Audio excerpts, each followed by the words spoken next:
What's up, ladies and gents? Sinistrain01, your host here, and I am joined by my beautiful wife. I'll let her introduce herself. Hi, everybody. You can just call me Wifey Strain. And we're going to be talking today about this kind of overview of the entire trial for Johnny Depp versus Amber Heard that obviously the entire world now knows about and has seen the evidence. The verdict is out, which we're going to get into, and we're going to get into a few moments during the trial that her and I felt were standout moments, and we're going to talk on those moments, and we're going to talk about everything. Now, first of all, I just want to say, this is a gaming channel, but this is something that her and I have followed over the past 7 weeks of this trial, and even before then, because we are firm believers in justice. Truth, and evidence, and getting everything out. That is like one of the biggest things that we stand by. No agenda, just look at the evidence, common sense. Yeah. Yes, and I've got to, the first thing I've got to say is it doesn't matter if you like Johnny Depp. It doesn't matter if you like Amber Heard. The only thing that we want to discuss in this situation and what we're talking about is, again, the evidence that has been put forth in this trial, the past few years, even before the trial, and what has come out what has come out because of these accusations, and what is out there, what is said by one party, the audio recordings, all of this stuff, and this is what we're going to discuss. So I understand there may be some people out there that are on, let's say, Amber's side, and you want to get your word out. Do so in the comments and let us know. What is it that we're not, what is it that you think we are misrepresenting? What is it that you think that we're not telling the truth on or something? Again, we're only talking about the evidence that has been put out and the evidence that is out there. Okay? Right. So just keep in mind, we want to hear your thoughts on this, as this is why we're doing this video. This is our chance to get out what we feel, to get it out there, let everybody discuss, so we and the world can move on. That we can get past everything, that we can move on to the next day. The trial is now officially over, and this is just our chance of saying what came out, what was important, and how we can move on. And finally, everyone, hopefully both parties in this instance, can actually move on and do whatever they feel they want to do with the rest of their career. So, and wouldn't you say that this is bigger than just this trial? I mean, people, social media, the internet has made this so much bigger than just Johnny Depp and Amber Heard.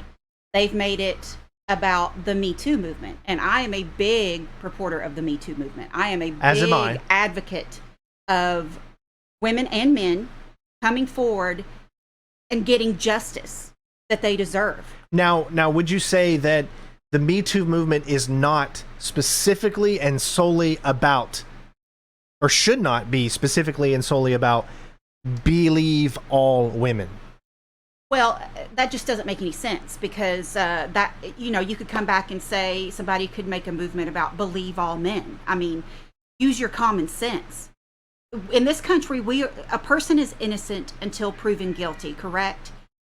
And yeah, supposed to be. And I understand that there are, powers at play here. A lot of times there are a lot of men, disproportionate amounts of men in power, who have fame, who have tons of money, and they can pay to have the truth, suppressed, right? I understand that, and I understand the Me Too movement is about people coming forward who maybe are not as powerful, and they're afraid they're not going to be believed, right? But this horrible thing did happen to them, and they want justice. I get that, but also, we have to look at the evidence as well. In the court of law, you have to look at the evidence, and the evidence is so overwhelming against what Amber Heard is saying happened to her. It's the complete opposite. The evidence is the complete opposite of what she says happened. If you look back at her deposition, what year was that, hon? 2016. 16. If you go on YouTube and you watch her full deposition, and then go and watch on the trial, specifically the stairs incident that she says happened between her sister, Johnny Depp, and herself. they're so completely different. She's telling completely different stories. They're standing in different places. And there's a lot of videos out there that actually go into detail how there is a significant difference from what she says in one deposition to what she has said in this trial. Like, there's people that have made like animated things of, saying he was on the stairs already before he before he started to hit Whitney to knock her down the stairs, but yet Whitney's testimony says he came running up the stairs after I was already up the stairs. Yeah, so her back was turned. And her back was turned. I mean, there are so many different. I can understand that we can. When we try to recount certain instances, there might be discrepancies because of how we feel in the moment of when we're saying things. I get it. I totally get that. But when you are saying one thing and the person on your side is completely saying a different occurrence of events, that's sus. That's very sus. I mean, if there's one thing you can say about Johnny's defense is, throughout this entire ordeal, the last 6 years, he has not changed or wavered on what has happened. Now, he may not use the exact same wordage, right? But the meat of the story is the same. It is always the same. Whereas she embellishes, adds to, subtracts from. I mean, and she just. And I'll be the first to admit that if she wouldn't have embellished so much, and that she wouldn't have all of a sudden added these SV claims, which we're not going to mention that stuff because YouTube, loves to demonetize things for that instances. But if she wouldn't have done all of this embellishment and then started mentioning these things that she never mentioned before, and I get it, some of you are going to be in the comments and you're going to say, well, she didn't mention this because she didn't want to bring it to light. Sure. However, I can't find that to be true, because the moment she did want to bring it to light was when the MeToo movement started picking up. And Aquaman was about to drop. So if you wanted to not mention this stuff, then you would have continued to not mention this stuff because you didn't want this stuff out there. I mean, to be honest, she wrote the op-ed about it. I mean, it was mentioned in the op-ed. She did want to speak about it. So now, again, we can argue semantics on the statement if she wrote it or not. But we'll get into that. We'll get into all of that when we go over the verdict and why they decided to answer yes or no to specific questions that they had to do. All right, so the first thing that we're going to start discussing is the beginning of the trial. So obviously, I think at this point, most of you out there know what led to this, right? There was a UK trial a few years ago, back in 2020. Now, we have to kind of mention this so that we can explain why this trial even exists. The UK trial was against a publication. It was against a news organization called The Sun, right? This specific organization made a statement that claimed Johnny Depp was a wife beater. Exactly. And that is something that a news organization can do depending on if they feel that they have a source that says this is to be true, right? So he sued The Sun saying that this is not true. Now, remember, he did not sue Amber Heard specifically. He sued the publication for saying it. So one thing to note is that when this trial went on, there is specific evidence that cannot come forward because Amber Heard is not a part of that suit. She is a witness. So when she came on the stand, she was a witness to all of this. She wasn't a part of the suit. Therefore, because of that specifically, evidence could not be brought forward. Now, a judge was actually hearing all of this, and he, of course, decided that he believed Amber's story. It wasn't that he believed the evidence or against the evidence. It was that he believed Amber was telling the truth, even though there was no evidence allowed to be brought forth to show that she is lying. That is the biggest thing between this US trial and the UK trial is, for one, hearsay is allowed in the UK without questions asked, right? In the US, hearsay is not really allowed because it starts turning things into a he said, she said, right? And that is obviously it's very hard to believe one or the other if you're literally going off of that fact. You need evidence to back up what he said. You need evidence to back up what she said. He was never able to get out the evidence to back up what he said, and she literally got on the stand in the UK and said she had donated $7 million of her divorce settlement. She pledged it. She didn't donate it. Exactly, but she said in the UK trial that she donated it. So the judge literally believed what she said because zero evidence could come out to counter that in the UK trial. And she also said the same thing on a British talk show. Or it was a Dutch talk show or something like that. Sorry. Yeah. She said she donated all of the proceeds she got from the divorce settlement. And then while on the stand, she said that she uses pledged and donate synonymously. Now this is not a stupid woman. Okay? She's not dumb. She knows very well the difference between pledged and donated. And she used a weird analogy of, when you buy a house, you pledge you're going to pay the money, but you don't actually donate the money just yet, which is almost the dumbest thing I've ever heard in my life. Yeah. First of all, that's not how that works. First of all, the person who you're buying the house from gets all the money up front. Absolutely. But you might not be paying your specific money up front. Right. But they are getting all of the money up front, and then from the bank, and then you literally have to start repay the bank yes. in increments.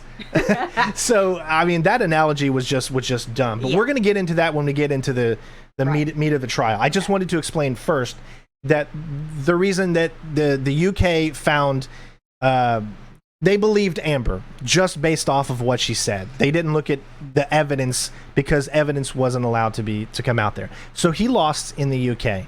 Understandable. There was also a lot of opinions out there of why he lost, as far as the Sun being a Rupert Murdoch production, and the person who brought who said the things that they said in the Sun was actually the son of a member that works. There's a lot of videos out there that can really go into the UK trial if that's what you want, but this is not the point of it. I just wanted to explain that there was something caught. So when this was brought to the US, they tried to get it dismissed. They tried to get this case dismissed because on the grounds that he's already lost, so he can't continue to do these things if he's already lost in the UK. Well, see, the judge threw that out, because he was not suing Amber Heard. Therefore, he can sue Amber Heard now for this Washington Post statements, whereas this is her directly. It was not she was not involved directly in the UK trial. Mm-hmm. Therefore, he can bring these accusations and he can bring this defamation case to the US. So, to start things off, we all started watching this about 7 weeks ago, and first things up, obviously opening statements. This is what they say they're going to do. This is what they say they're going to bring forward. The defense. Now, we don't say prosecution in this because this is a civil case, so therefore it's not the prosecution, it's the plaintiff. So you have the plaintiff versus the defense. The defense is Amber Heard because Johnny, as the plaintiff, is coming and saying, she defamed me. Therefore, Johnny has to prove beyond a reasonable doubt, a burden. He has a burden to prove that she defamed him. Amber decided, well, guess what? You're going to bring this suit to me for $50 million. Bing, bang, boom. I'm going to come at you with $100 million. And bada bing. The fact that literally her lawyer said this in the closing arguments was the dumbest thing she could possibly say, because it proves that they have no case. That the only reason they're bringing $100 million countersuit is because, well, you did 50, we're going to do 100. Yeah, I'll show you. I mean, there's no way that she was defamed or not defamed to the point of she lost $100 million. Yeah. She only got paid, what, $1 million for... Well, I mean, there's...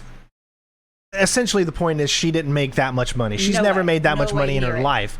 Now, granted, Johnny Depp didn't necessarily he is saying, I want 50 million or whatever. But he would also take $1. But he would also take $1, and he has proven that. He said that. I mean, that was part of the closing arguments. It's not about the money. So he shown, specific damages that are not equal to 50, but they're close. Whereas her damages are nowhere close to what she's asking for. That already, in the eyes of the public, and I'm sure the jury, already said, what the heck? Yeah, that did not sit well. Yeah, but as we're going through the trial, the first up was Johnny. He's got to prove. He's got that burden of proof, so he gets to go first.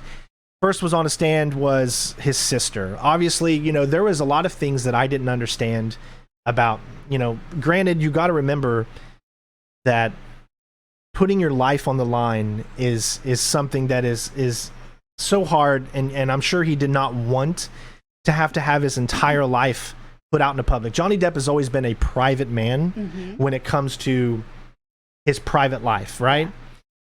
He's an actor. He's in all these amazing movies, made tons of money, he's led franchises and all that. But his private life has always remained a mystery. I mean, if I've went back and I've looked at some interviews he's done back in the early days, back in the 90s and 2000s, where he doesn't mention the fact that he's abused by his mother and all this kind of stuff, which is understandable. He's very private about his life. And he had to, unfortunately, come out and say all of these things about him that I'm sure he did not want out there, but it had to be said, because when you bring something like this to the public, to the media, you got to put it all on the line, all of it. He wanted all of this out there because he knew the only way to vindicate himself and to get retribution and to get the world to understand everything, it all had to be laid out there. She didn't want this trial to be public. She didn't want it in the UK to be public, which it wasn't. It was a private matter, and she wanted the same here. Now, some people are going to argue, I'm sure in the comments, that the reason she didn't want it publicly was because this was very, very hard stuff to talk about in front of the public eye. But you can also look at it as she didn't want it public because she knew all of this was a lie, and the public was finally going to see that there was no evidence to support this. And there were no tears. And there were clearly no tears. I mean, we're going to get into that too. But so Christy, his sister, was the first one. She's the first one who came out of the gate and said, okay, this is what happened to him, or this is what happened to us as children. Yeah. So you can start to see a pattern. And easily that pattern was shown. Johnny was the kind of person that accepted what was coming at him, did not do anything to, did not reciprocate it, did not do the same thing to his mother. He didn't retaliate.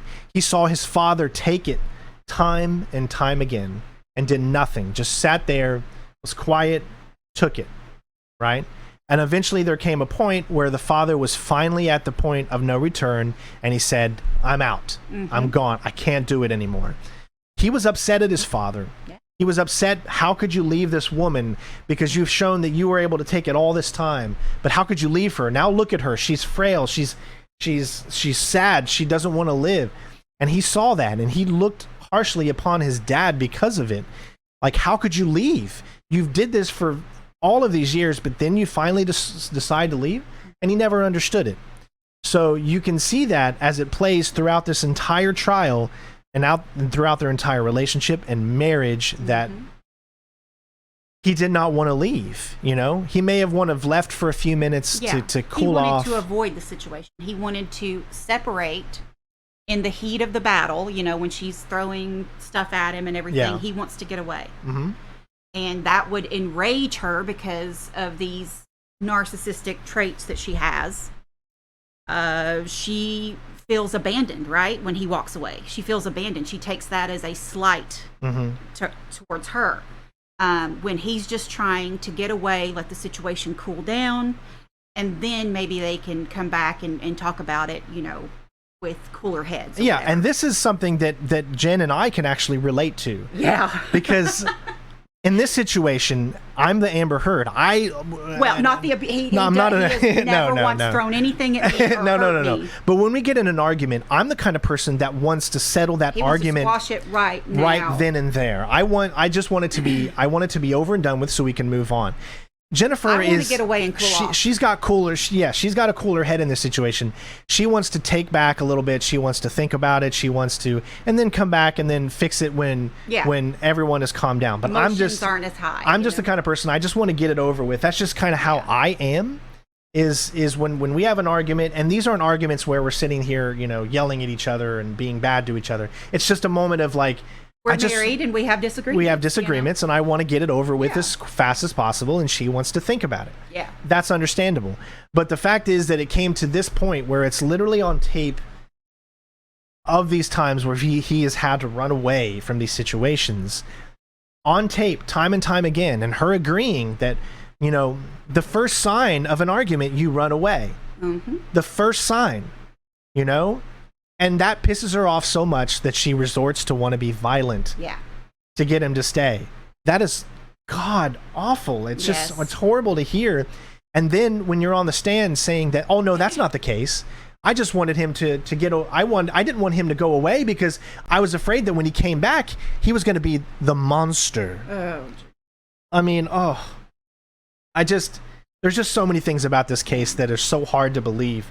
But she stuck by her guns, and she kept the lie as long as she could, which I think hurt her in the end. Because once you start to believe that you are sitting there lying, you're not going to get this jury back. You're not going to get them to understand your side if you can't even agree to the tiniest little lies. You got to have some sort of a saying that's like, yes, I did this. You got to take some blame for something, especially when you're on tape saying, at the first sign of an argument, I start to hit you, or again, I do this. With these narcissistic traits that, and I am not a professional by any means, but I have been in many relationships with narcissistic personalities. And not me, not him, not Strain. Because once I hit my 30s, I decided, I'm going to go another route, and I'm going to notice these red flags and go the opposite direction. And that's how I met Mr. Wonderful here. But no, with these narcissistic traits, the person they are incapable of admitting any wrongdoing.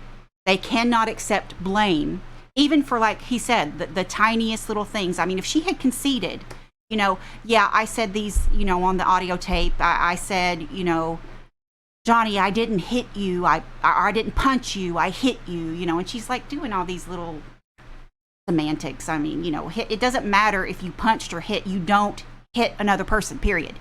You don't hit somebody, especially someone you're in a relationship that you supposedly love. But yeah, I mean, she can't even admit to that when she is caught red-handed, so to speak, right there on the audio saying that she hit this person, that she, cold clocked him and hit him with the shower door and did all these horrible things. And then she's asked about it on the stand. She cannot admit to it. She will not take any of the blame. You've got to take some losses. Mm-hmm. Because the jury is looking at the overall situation. They're looking to see who is showing remorse, who is saying what they're saying and realizing that they have done things that don't look good. And she just could not admit to any of that. And again, we'll go over more of that when we move on. But first up with his sister, she had a few moments where I felt honestly that she was trying, maybe she was being a little too biased. Well, there was a few moments that I felt in the trial to start out with where his sister did not want to admit that he does drugs, or did not want to admit that he or that she wanted to help him because of those drugs. Right. I get it. It's a sister. It's understandable, but it didn't look good for it. It did hurt him. Because you could clearly see that there was some bias in that situation. Yeah. So I could see where the jury is still technically maybe on Amber's side here after the testimony of the sister. Sure. Right? I can see that. But let's move on to the next witness. Now, I might forget some witnesses here as we're trying to paraphrase everything that went on during these 7 weeks. Next one was what? Isaac? Was it Isaac Baruch? Yeah. Okay. Now, first of all, you could immediately go ahead and say, well, this guy is biased. He's a friend of Johnny's. He lived with Johnny for free and still continues to not live with Johnny, but still continues to get a house provided by Johnny to this day, right? That could be the first thing you take from his testimony. Mm-hmm. Now, you have to also start to look at everything inside his testimony, right? You start to look at the things that he does for people, and we start to see that throughout the trial. Even when Amber comes up and her friends start to get on the stand, and they start to say that Johnny is one of the most giving people, period. Like, he will pay for things for you. He will allow you to live in his apartments rent-free. Now, again, you could easily start to say, well, this is biased towards Johnny. But when her own witnesses start saying that, then you start to lose that bias towards Johnny. Yeah. Because then you start to see the full picture. It didn't matter if it was his friends or her friends. Everyone mattered to him. Yeah. That's the point. And once you start to see those testimonies start to weigh, you start to realize that he's not as biased as you may have originally thought. Mm-hmm. He was very, very adamant on... I mean, he had one of those moments in the trial. I think at that point, when Isaac Baruch's testimony, when he started saying, "I'm devastated for everything that's happened in this entire 6-7 years, these lies, everything," and he puts real and true emotion, mm-hmm. and he cries on the stand, and he has shown, I just want it all over with. I want her to go on and do what she loves. I want him to go on and do what he loves. He wants it done. In my opinion, I don't feel that there was anyone more convincing of that than him. Agreed. On the stand. Agreed. Like, he had no play in anything but just wanting it over. Yeah. Wanting it done so everyone can move on. Wanting her to admit her faults, him to admit his, mm-hmm. and just move on. And that was the moment for me personally where I felt this could actually go Johnny's way. Right. Because here is someone who absolutely loves Amber, and Amber loves Isaac, who sits here and is telling the truth. He has got no other... Yes, maybe he gets his house provided for, but there were moments where he would literally say, listen, I've done these drugs with him. I've done these things with Johnny. Like, he's no angel. Yeah. Like, that's the type of witness that you want. Yeah. Someone who is not going to be just, I'm coming up there as a witness and I'm going to say exactly what you need me to say. He did not say exactly what... You tell the truth. You tell the truth. And there are a few witnesses that I really feel went up there and just told the truth. Yeah. Didn't care which side they were on, just told the truth. And he was one of those for me. So if there is one testimony that I urge you to rewatch, it's his. Yes, absolutely. Watch that and you'll fall in love. You'll fall in love with him and you'll realize the type of person he is and how much love he has. Even for Amber, someone who had made these lies, he still loved her. He doesn't like what she does, what she did, but he loves both parties. So yes. So once that is done, then we had this one was a little weird for me. This Gina Duders one. We didn't get to watch much of her testimony because there was some court antics. And oh my gosh, this is when you knew that this trial was going to be crazy, and it's going to be made into a movie, but unfortunately Lifetime and the Hallmark Channel aren't going to be able to get their hands on this movie because this is going to be a AAA budget movie when this happens. Yeah. This is going to be talked about for years and years to come. I really do hope they make a movie out of this. But this was when you knew this was going to be crazy. So I'm going to let you kind of explain what happened here with why it made it crazy. I can't speak to when she was on the stand because I didn't watch that. Well, it happened so fast where she was on the stand for not very long at all. Right. And essentially what happened was, there was some commotion on Amber's side, right? Especially in the gallery. Yeah. So essentially what one of Amber's journalist friends or girlfriend. I don't, although, the Elaine denied that. Even denied that she was a journalist too. Because she's not a real journalist, is she? Well, she says she is. Yeah. Is she a freelance journalist then? Maybe? Eve says she's a journalist. Okay. But here's the thing. She brought forward her phone to Rottenborn, who is Amber's attorney, and showed a thing that made it look like she was talking about the trial.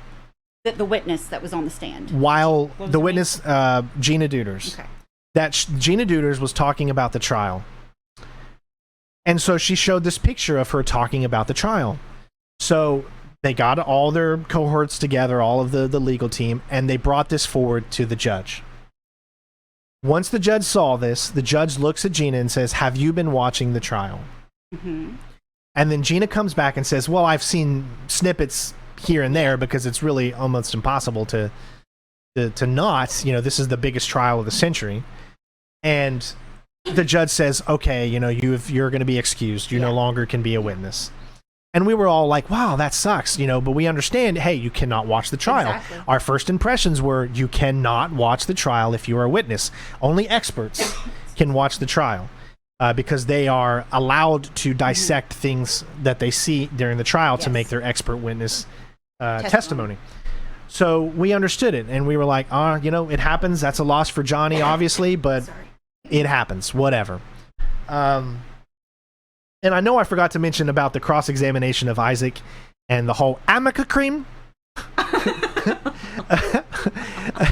I mean, I'm so seriously, funny. That's why you got to watch his entire testimony, because that is just gold.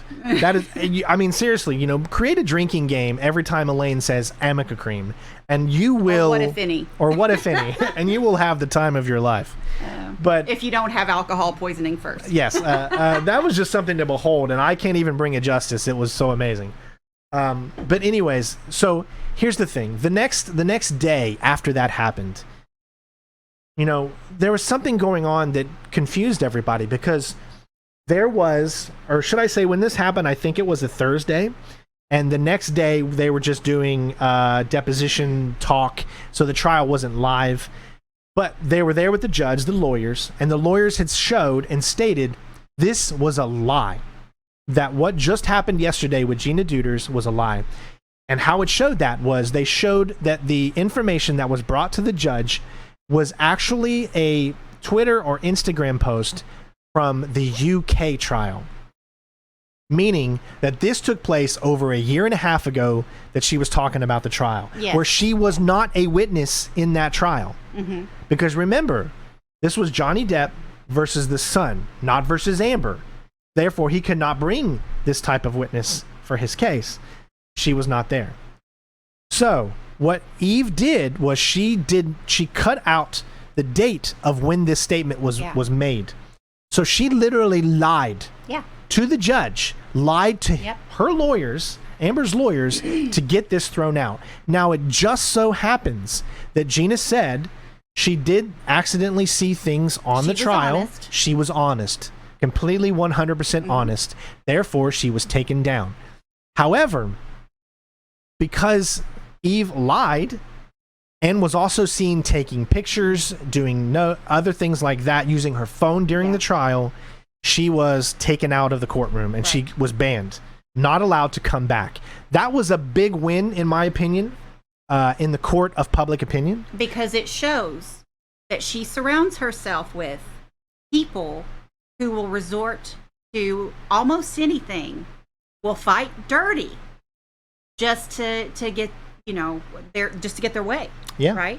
They'll do whatever it takes. Whatever it takes. And we surround ourselves, don't we, with people who are like us, right? Who are like-minded, like the same types of things, have similar personalities. So, I mean, what does that say about her? Yeah. And at that point, I knew this was going to be something you need to fasten your seatbelt, because it's only going to get more crazy from here.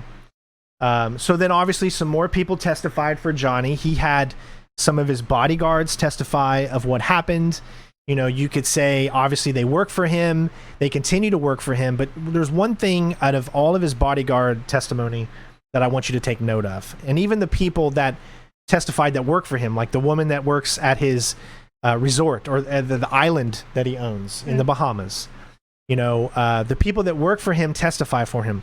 Notice how these people have worked for him for years and years and years, and they continue to work for him to this day. There's a reason for that. And no, it's not because they keep getting paid all the money that they could ever want. Obviously, money is a good thing, but it's a job, right? If you, I mean, how many people out there have had jobs where they absolutely hate the people that they work for? What do?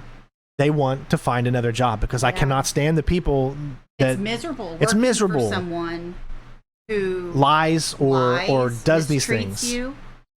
Yes. It's absolute hell. And these people still want to work for him because they know what he is saying, or at least they feel what he is saying is truthful. Yeah.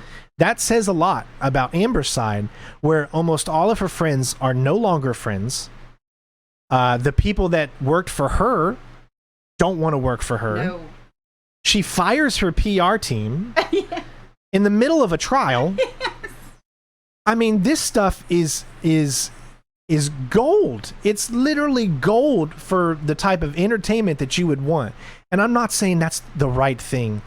This trial should not, and I repeat, it should not have been an entertainment type of trial. This is supposed to be about, you have ruined my career, you have defamed, and I want my reputation back. And I feel that that's how it was for Johnny. But there are so many instances where you can't believe that some of these people that came forward actually made this and turned this into this spectacle, you know, because they're literally not agreeing with their own witnesses. I mean, literally the lawyers, the Amber herself, Amber's witnesses contradict each other in so many different ways, and it creates such good entertainment value. I'm almost 100% positive, I'm sure, that Johnny did not want this to be a entertainment spectacle, nor was he trying to make it that. He just wanted the evidence to come out. It's just unfortunate that the evidence shows so much just craziness that you can't believe that this was even allowed in evidence.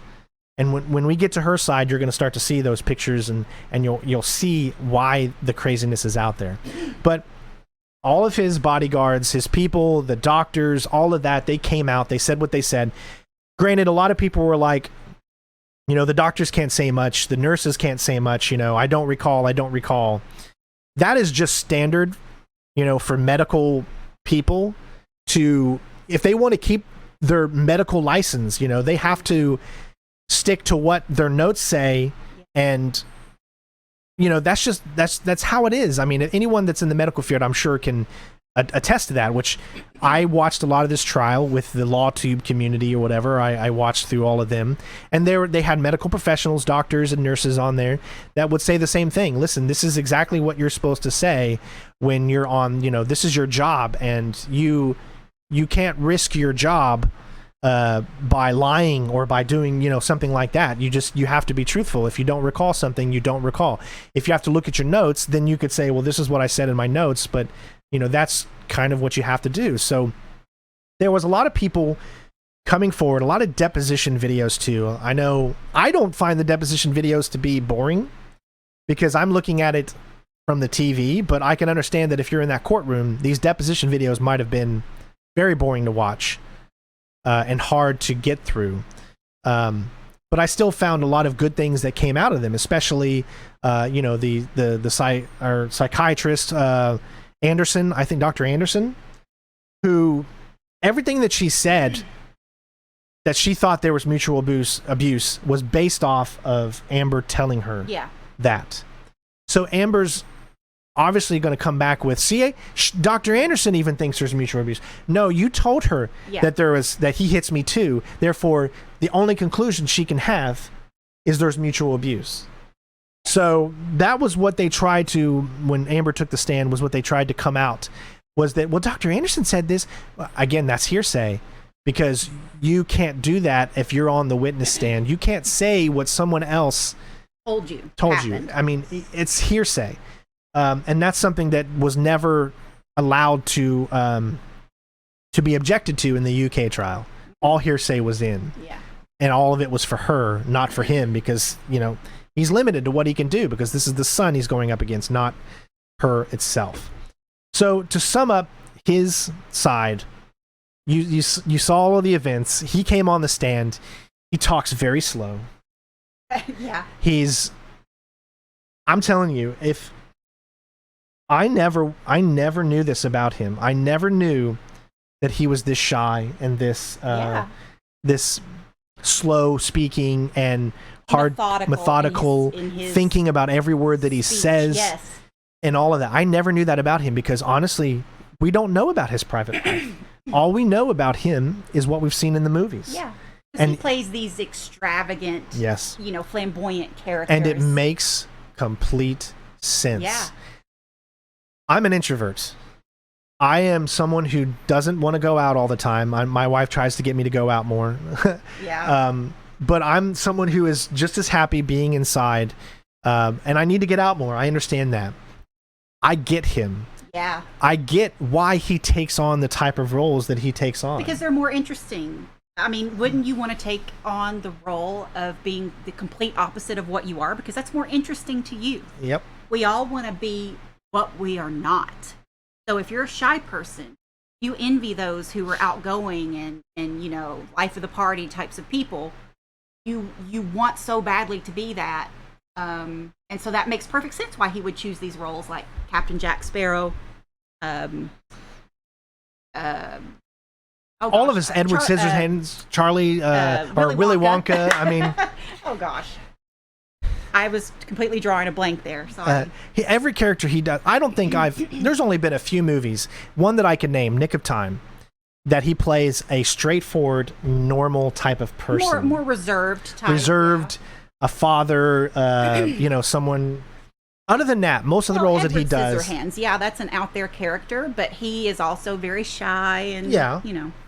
But it's an out there character, right? He takes on these roles that just like it is when I play video games. I play these games because it puts me in a place that I'm not at in real life. It's like you know, life is life. You know, you can be happy in life, but still find it boring in a way, you know.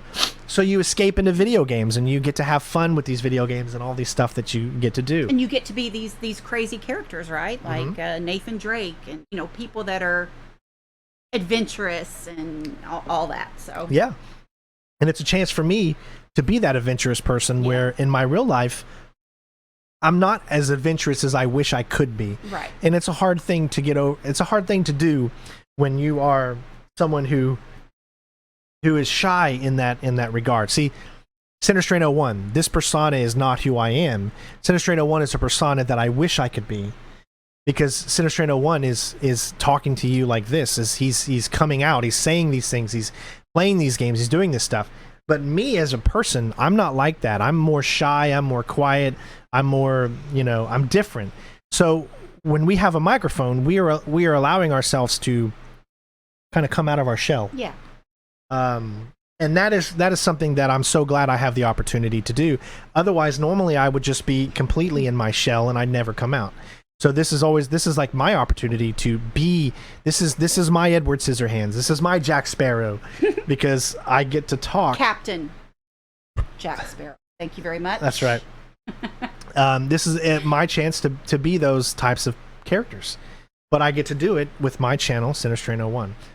So again, as we go on, all of this has come out, all of his witnesses, he gets on the stand, he talks slow, people make fun of him because he's talking slow, but I get it, I completely but yet they're understand. Captivated by it because yes, he talks slow, but you hang on to his every He word. is an amazing storyteller. Yes, he's an actor, but he is a great storyteller. He's got experience in that, Yeah. so he knows how to get his story across.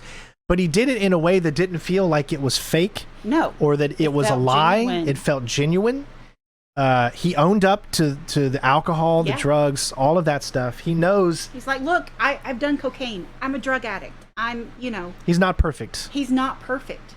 But he will admit when there's blame that Yes. he needs to take on. But he wants the truth out there. And the fact of the matter is that he is being accused of these horrific acts against his then wife. And, you know, I mean, come on, he's got to, we lost my train of thought. He's got to get that truth out there. Thank you, honey. Thank you for coming to my rescue. And it doesn't matter how much he knows, it's going to put a bad light on the things that he has done. Yeah. And he is okay with that. Look bad. He knows he's going to look bad when he admits, yes, I am an addict. That does not look good for him. No. You know, whereas you've got Amber Heard on the other side of the spectrum that can't even admit to the tiniest little things. And like she drinks, you know, $300 bottles of wine. I don't drink. No, I don't drink. Yeah. And you know, yesterday, Jennifer and I were listening to one of the audios that was not admitted because there was other people in it. Yeah. So therefore it was inadmissible. It was the audio of Australia. And she literally says in that audio, I was on Adderall, I was on taking hallucinogens, I was taking mushrooms, I was taking all of these different, I mean like 5 different drugs that she admits in the audio. Like, I'm on this, and this. But on the stand, she doesn't do drugs. No, she doesn't do these things. And she doesn't drink. And her defense was, how could Johnny remember because he is constantly on drugs? Yet here she is saying in the audio that is inadmissible, was not able to be shown to this jury, that she is on these 5 different types of freaking drugs. And drugs. And she's supposed to be able to remember everything that happened? Bam. Are you kidding me? That's a double standard. And she... obviously, the audio was not admitted. She's full of double standards, to be honest. Yeah. And also, I wanted, since you're bringing up the Australia tape that was not admitted because there were other people talking, didn't she admit to cutting off the end of his finger in that audio? She did. She said, I didn't mean to do it. Like, but they couldn't bring it in. They couldn't bring it in. She denies it completely on the stand. Yes. Also, she's walking around. You can hear her walking around what sounds like high heels or something that she's walking around on. You can literally hear her storming out of the room. If she had all these cuts on her feet and she would not be wearing high heels. She was bloodied up. Would not be walking. From the severe beating from Johnny throwing her onto a ping pong table and literally jumping on top of her and beating the crap out of her with all of these rings on his fingers. And yet, no one in that audio said, "Oh my God, honey, why do you have all these bruises on you?" Where? I mean, she would be a bloody pulp at this point. You need to listen to that audio because if that audio was able to be admitted, the jury would have said right there, "That's it. We're done. Like, you don't even need to go on anymore." But unfortunately, because she had planted that audio and she was hoping that certain parts of that audio could be played. Or should I say, she was hoping that the people on the audio would have said negative things about her so she could use it against them. But when she heard the audio and realized they didn't say any of those things. They only said things that would actually corroborate Johnny's story. Yes. Therefore, we can't even try to admit this audio because it only looks bad for her. But okay, so he's on the stand, he does his thing, then he comes back on cross. He's got a snarkiness to him. He's got a, Okay, but here's something you need to understand about Johnny.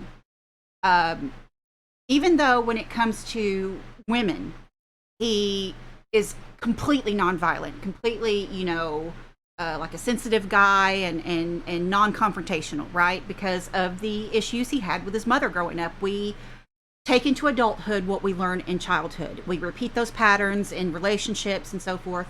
And so, however, Johnny is being cross-examined by Rottenborn, a man. And this man is coming at him, bro. Very aggressive in his questioning and stuff, as he's supposed to do, his job. And so Johnny is going to come back with that snarky, and not to mention, he's just had enough at this point. It's been how many years that his name has been dragged through the mud. His kids are looking at him like, "Dad, really? Did you really do this stuff?"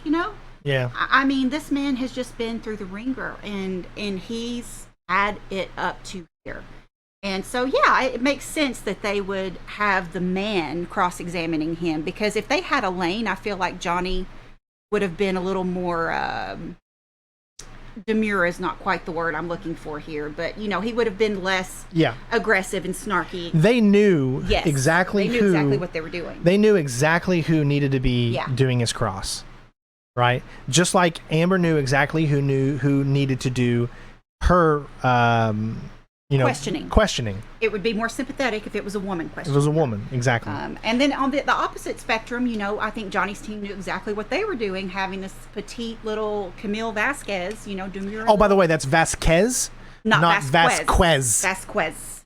Yeah, that is incorrect. Details, Elaine.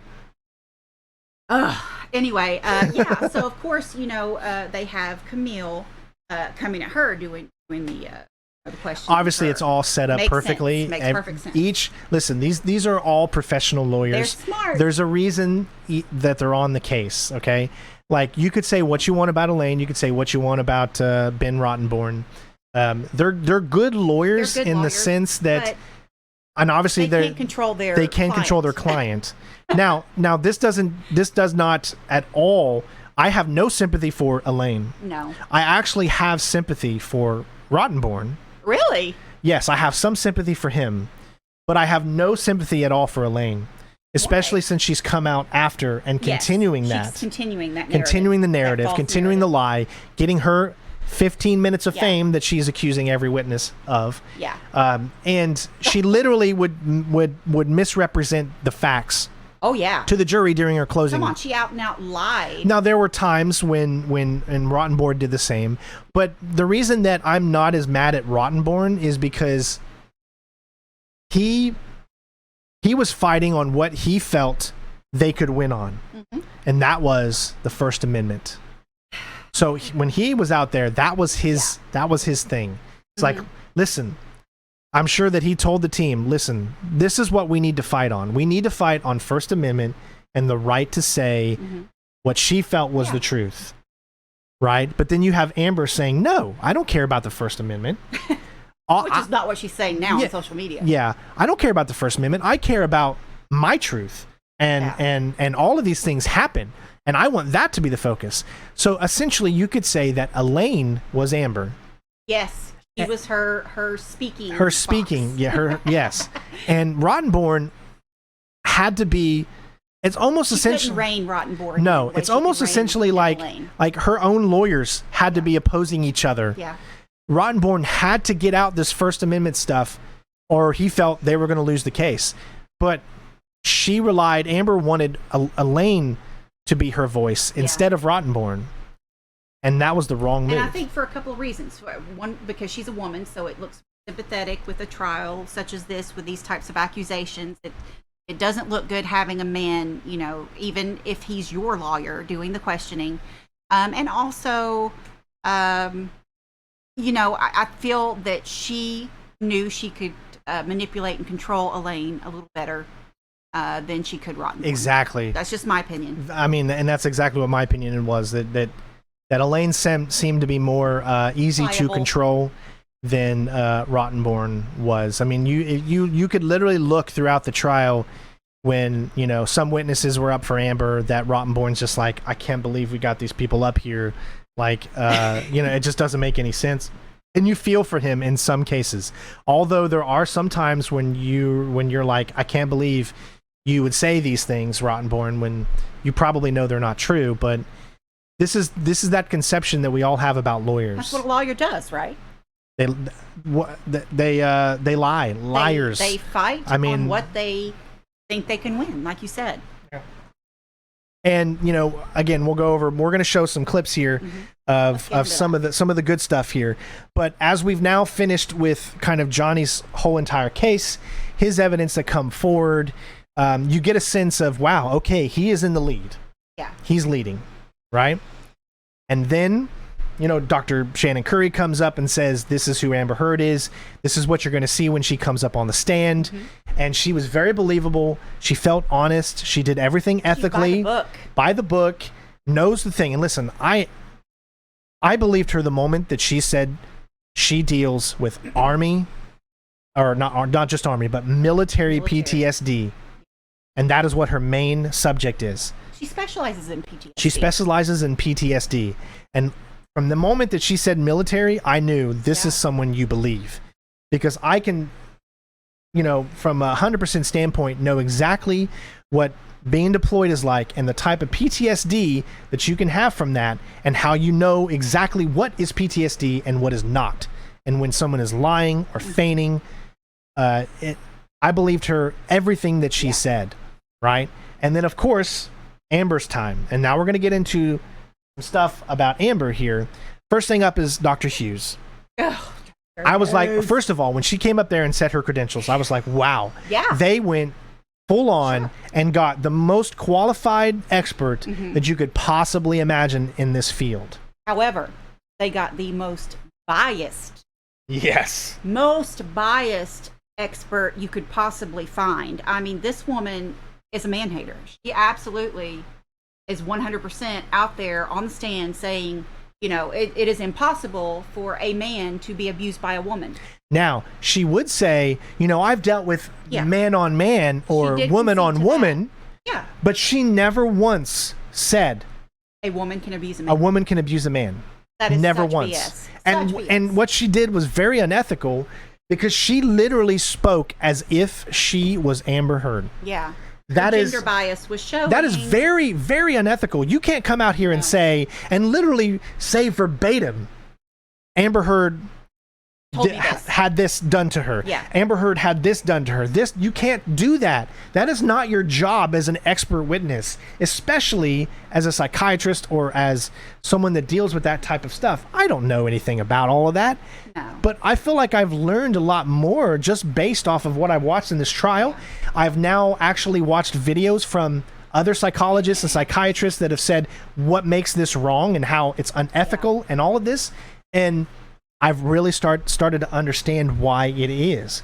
But there was a reason that she went first, because they wanted the jury to hear from a supposedly expert witness of these horrible acts. Because her team knew that when Amber got on the stand, no one was going to believe her. No one. So they had to get out in front of it. That's why there was a witness before Amber. First of all, there should never have been Amber on the stand. No. But I don't think the lawyers could keep her from it. There's just no way they could keep her. I'm sure Amber was adamant on making sure she was on the stand. And how can you not be on the stand in a case you're trying to defend? Right? True. They knew the shitstorm that was awaiting them. So that's right, Mr. Leahy. So they tried to get in front of it as much as possible with that expert witness. But all it did was show that Dr. Curry was right about everything. Yeah, I mean, when she got on that stand, she exhibited every single characteristic or trait, whatever you want to say, that Dr. Curry explained on the stand. She's like, look, I go through all these you have to watch it, because I am no psychiatrist, psychologist, whatever. I don't know about all that stuff. But she was by the book. She followed the directions to a T, as you're supposed to do. She read the manual. She read the instructions. She didn't need notes to remember. She did not. I mean, even I know that in trials, when you have witnesses up there, you can't have notes in front of you. Yeah. You can't have papers and stacks of papers of saying what happened. You need to recollect everything from your memory. That's the point of it. If you have stuff in front of you, how do we know what you're saying is true or not? How do we know that you remember what the truth is? It was horrible. And Dr. Curry explained that on this certain form, I don't recall the name of the form, but Amber was to fill it out, all these possible traits, like hundreds of symptoms that, if you have PTSD, do you exhibit this, right? And Amber checked, if not everyone. There was 20 of them. She did 19 out of 20. There you go. Chris, Center Strain is on it. He knows 19 out of 20 she did. And Dr. Curry, an expert in PTSD, said that is even the person with the worst case in the history of PTSD would not have 19 out of 20 symptoms. You don't have that many ever. And that shows that Amber was faking, that she was feigning. She used the word feigning PTSD. She's faking it, y'all. She's faking it. Yeah, I mean, how can you get up there and say, you know, and here's the other thing with Dr. Hughes's, you know, said that she had her fill out this checklist that had every symptom of PTSD. How do you show someone that you're trying to find out if they have PTSD? Yeah. How do you show them a checklist that says what every symptom of PTSD is? Because she wants to know, does this person genuinely have this diagnosis? Can I make a diagnosis with this form? Or is this person feigning? You have to have tests against the tests that say someone has PTSD. Yeah. How else are you going to find out if someone's lying? If someone just continually says, well, I have PTSD because of this, and this, how are you going to know that it's true or not? You have to have counter tests that show this person is exaggerating, is coming up with things that grossly exaggerating, that don't make sense. So again, when Hughes came on the stand, dumpster fire. She didn't even fill out the forms. She didn't even fill them out all the way like she was supposed to. Exactly. So Amber comes up, and we were all waiting for this. The whole world was waiting for this because we've seen the depositions that she did hard to watch. Back in 2016. We've seen her mannerisms, her eating during the deposition, her rolling her eyes, her everything smirking, that you could possibly want to see. Absolute derision when Johnny is, you know, on the audio saying, you know, you cold cocked me, you took the shower door and you slammed it into my head, Amber. And she is rolling her eyes and smirking like this guy is just such a baby. Yeah. And so, it's sickening. It's sickening to watch. Very, very much so. So she's on the stand and she gets up there and there's a break after she's on the stand for like a day and a half, right? She's telling her sob stories. She's exaggerating completely. Saying all of these, you know, I honestly think she could have won if she would not have exaggerated. Yeah. But then again, there's the problem that they could bring up was, well, you exaggerated all of this in the previous depositions in the UK trial, but you didn't do it here. You know, then the jury could look at that and say, why is she changing her story all of a sudden? But I think if she would have just stuck to the normalcies of what she is saying happened, like, don't go into all of this, you know, SV stuff. Don't go into all of this other just say, listen, I felt I was emotionally abused or psychologically abused. If she would go on that tangent, however, she may have had a chance. But at the same time, this is about the defamation supposedly caused by the op-ed, and in the op-ed, she doesn't say verbal. No, exactly, and that's a good argument at the closing that Camille did. Was because of that, and I'm glad that they got that out there because it was either A or B. This article does not mention emotional trauma. It mentions violence. It mentions domestic abuse. It mentions that stuff.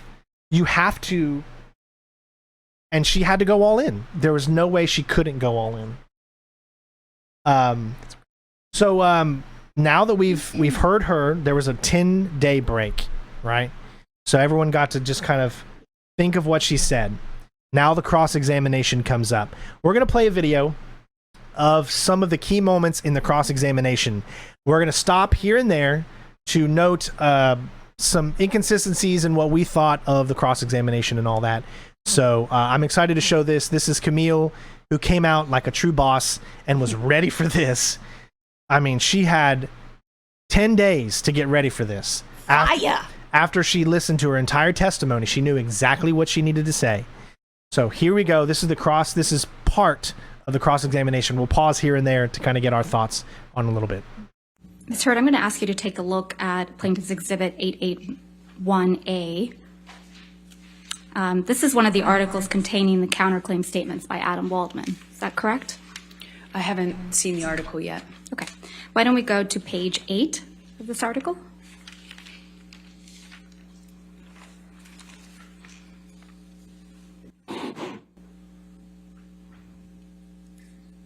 First of all, page 8 of this article. This article that she says for her counterclaim defamed her is 8 pages back in a freaking article that no one has probably read, or not many people have read. That just makes no sense to me how this could be. The Washington Post is not some rags to riches like the National Enquirer. You know, it is something respected, right? This here in the Daily Mail article, in the UK Daily Mail, is something that is stuffed way back. And I never fully understood how you could even bring a defamation case or a countersuit that specifically. Adam Waldman, Depp's lawyer, said afterwards, quote, Amber Heard and her friends in the media use fake sexual violence allegations as both a sword and shield, depending on their needs. They have selected some of her sexual violence hoax facts as a sword, inflicting them on the public and Mr. Depp. Do you see that? Yes, I do. Is that Now, one of the did you just statements? notice how she looks at the jury? Like, to see if they're paying attention, if they notice, if they're really, really paying attention. She looks at the jury so much, it scares the shit out of me. Like, seriously. Like, I was afraid for my life watching during all of these sidebars and everything, how much she stares at the freaking jury. Like, please believe me. I want to know, are you paying attention? Are you not entertained? You know, it's just like, I can't believe she would consciously do that. Where Depp literally almost the entire time could not look at the jury, because this is not about the jury. This is about the moments he's reliving, right? He looks down. He looks at his lawyer. You know, he doesn't need to look at the jury For approval. for approval. She has to look at them. Well, I'm glad you brought that up, because the other thing that really, really bothered me throughout this trial is the fact how she, when Johnny was on the stand, how she would not turn away from him. I mean, she stared him down. And I'm just going to say this. Say it, girl. I'm going to say it. I don't want to get too deep in it, but as a former victim myself, you cannot make eye contact with your victimizer. And just so you know, she's staring at me while she says this, so it's not me. No. This is, from my 20s, right? So, and childhood. You cannot look that person in the eye because you have been so cowed by this person. Absolutely annihilated mentally, emotionally. You can't bring yourself to look at them, and much less stare them down so aggressively. I mean, to me, that is what the abuser does. They intimidate, they bully. That right there is a classic sign of a bully. When you stare someone down so aggressively the way she has done in front of everybody for all the world to see, that you are not a victim, honey. I'm sorry, you are not. You do not act the part. Now, there are some people that are going to argue with that and say she's so strong enough that she can stare down her abuser because she is a woman and she is empowered. Well, okay, right. So she is so strong that, in fact, she's the strongest woman that's ever been. Then, because well, remember, she herself argued against Camille that she is not a victim, and she has never said she's a victim. But she has, though. Let's be honest. She has said she's a victim. Exactly. So this is just what does not make sense to me. Listen, there's only this is a multiple in that op-ed? This is a multiple choice question. A, you're a victim of domestic violence. B, you're the perpetrator of domestic violence. Which one are you? She's not a victim. She literally answered the question everybody already knew. Mm-hmm. And I'm almost positive at that moment. Yeah. At that moment when she came out and said, I am not a victim. The true Amber came out. The true Amber came out. She told the truth for once. She's not a victim. She's not a victim. So let's keep this going. That you allege are defamatory. It's defamatory. That's correct. Ms. Heard, you're not aware of any career opportunities that you lost as a result of Mr. Waldman's statements, are you? Well, it's kind of hard to point to the jobs you're not offered, to the gigs you don't get. You were not replaced in Aquaman 2, were you? They released me from my contract, and I Wrong. Because guess what? Guess what? The president, the top cheese, Walter Hamada, whatever his name is, of WB, of not WB, but of the DC Comics or DC Extended Movie Universe, says she had an option contract and she was never released from an option contract. It's an option contract. What does that mean? That means we can hire you, we can continue you, or we don't continue. Yeah. It's an option. It's an at-will type of employment. Exactly. It's not you're guaranteed you're going to get the sequel. You're guaranteed you're going to get the sequel after the sequel. Therefore, she literally lied on the stand right here. And this is just one of many lies that you're going to hear. stay in it, and they kept me in it. I just don't know how much I'm in, actually, of the final cut. And you testified yesterday that L'Oreal actually extended your contract in April of 2020. Is that correct? In part, they extended it and held me. And you testified yesterday that L'Oreal extended your contract again in November of 2021. So correct? Essentially, Amber, what you're saying is L'Oreal has kept you on and continues to pay you, but you're saying that they're holding you from going to events. But yet there are videos out there of you going to events for L'Oreal. She's assuming that these jurors, because they can't look at outside evidence, they're not going to know if this is a truth or a lie. Right. But what she doesn't realize is that you can't be defamed for something you're continually getting paid for. Right. Not exactly. They extended it because they couldn't use me or any of the materials for me. And that extension was for 20 months, right? That's correct. This is from March 26, 2021, right? That's what it looks like, yes. And this is after he made the statements you claim are defamatory, right, Ms. Heard? 21, yes. Ms. Heard, you tweeted at Adam Waldman, quote, "Yes, Mr. Waldman, I may be wearing makeup on this occasion, but on every occasion you will still be short." Now, at first I didn't right? understand the "you still will be short" comment until I actually really kind of deeply looked at it. And she's literally making fun of the guy because he's short. Yeah. Someone who wants to get past all of this and move on in 2021, why on earth are you talking to the person who supposedly said these things about you that are defaming? You don't do that. If you ever notice, Johnny Depp has never made a public statement. He doesn't make any statements about this stuff. He just lets the facts come out. She continually makes statements, makes fun of people, and continually tries to keep her narrative going because it's all that she has. That is not someone who wants to put this behind her and move on. That is someone who wants to continually talk about this because she doesn't feel enough people are believing her. Yes. Thank you. She just admitted what I was saying. Thank you. We can put this down. Thank you. Are they believing me? And she Ms. smirked. Heard, since your relationship with Mr. Depp ended, you have completed your level 3 sommelier training, haven't you? I haven't completed it yet. I You're just on level stopped. 2. No, I'm on level 3. You also have had a baby, right? I have. And you enjoy being a mother? More than anything. You still love to cook? I do. And you love to hike? I've taken a break on hiking for a minute. You have friends, right? I do have friends. And you spend time with those friends? Well, just not the ones that were during this incident. She has new friends, new people that she's able to manipulate because guess what? Until they get tired of it. She can't manipulate the ones that she had before. She's done with that. She's had to move on. Now, this questioning is going to pertain specifically to, you have PTSD. You're going to come on the stand, towards the end of the trial and say, people have to be told how they can touch me. People have to be told how they can do this and that.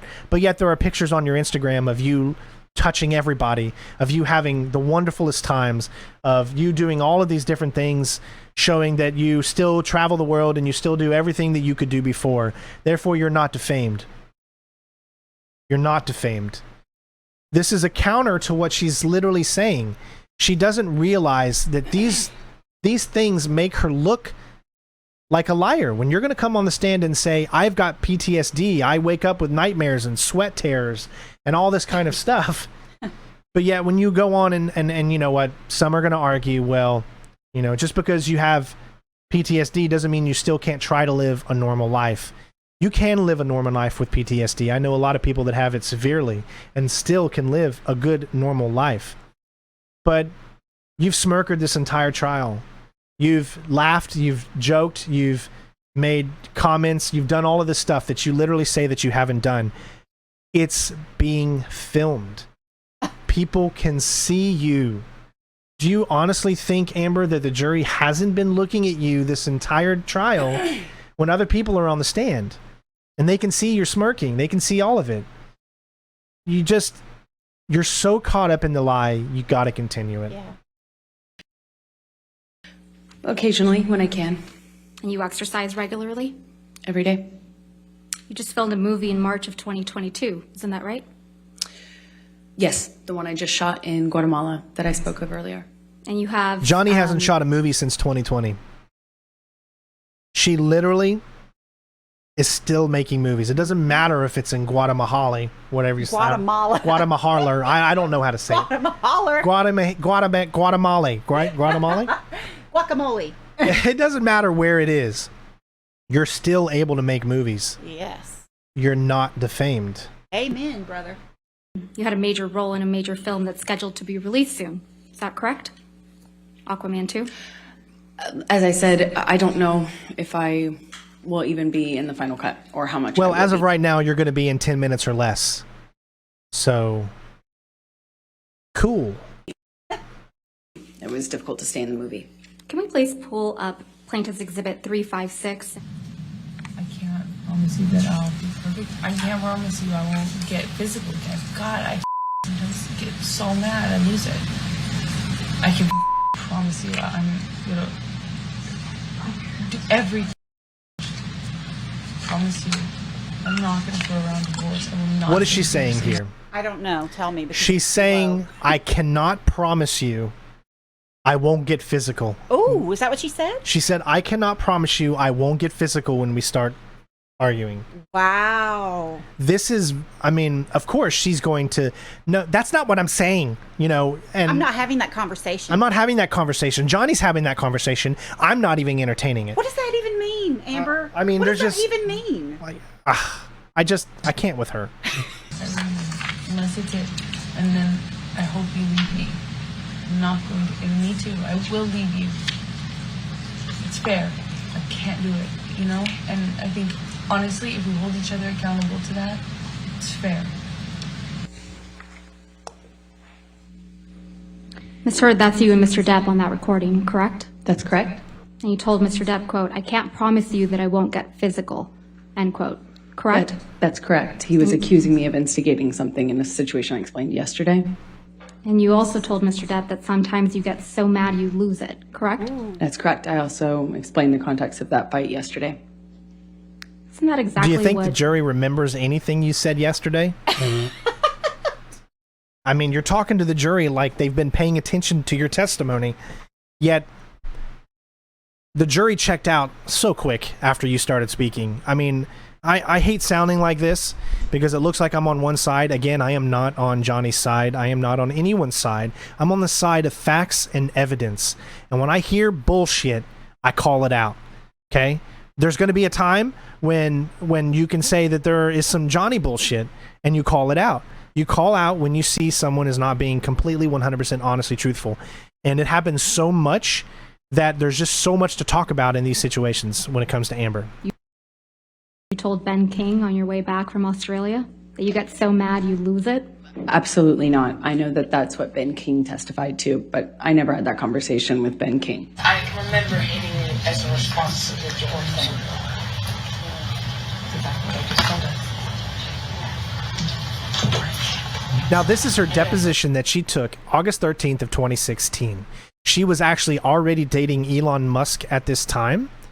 Notice her demeanor. Notice the way she moves. Notice everything that she does compared to what she does on the stand in this trial. It is a night and day. It's called coaching. It's called realizing you done up, and maybe you need to act a little differently on the trial. Sorry about hitting you with the door. Rolling the eyes. Looking at her lawyer, saying, you know, what am I going to say? I mean, she constantly, during this deposition, you need to watch the entire deposition. She's constantly showing and looking at her lawyer to see when she should shut up and when she should talk. I did punch you in the jaw. I meant to hit you. Smirk. Right there. Is she looking at anyone in the audience? Is she looking at any of the lawyers right now? Nope. She is looking down and to her left. Watch when she rolls her eyes. I did not do this thing with the door. I do remember. I did mean to hit you. So that you didn't mean? The door? No, God, no. I But punching in the jaw. okay. She is not looking at any lawyers. She says on the stand, I was looking at lawyers because of how they were reacting to the room. But yet she is not looking at anybody. She is in her own world, listening to what she is saying on this tape and knowing that... Relishing the fact, that she yes. got away with beating up this dude, this powerful, famous dude. Yep. Crazy. Boo. You're smiling as that audio recording is being played in your deposition, aren't you, Ms. Heard? Not smiling because of the audio. I'm smiling because of what's happening around me. You even roll your eyes at one point, don't you? I was sitting opposite a whole table full of lawyers who were snickering, laughing, and rolling their eyes at me while I was talking. Never once looked at him. Nope. Is there something amusing about kicking a door into your husband's head?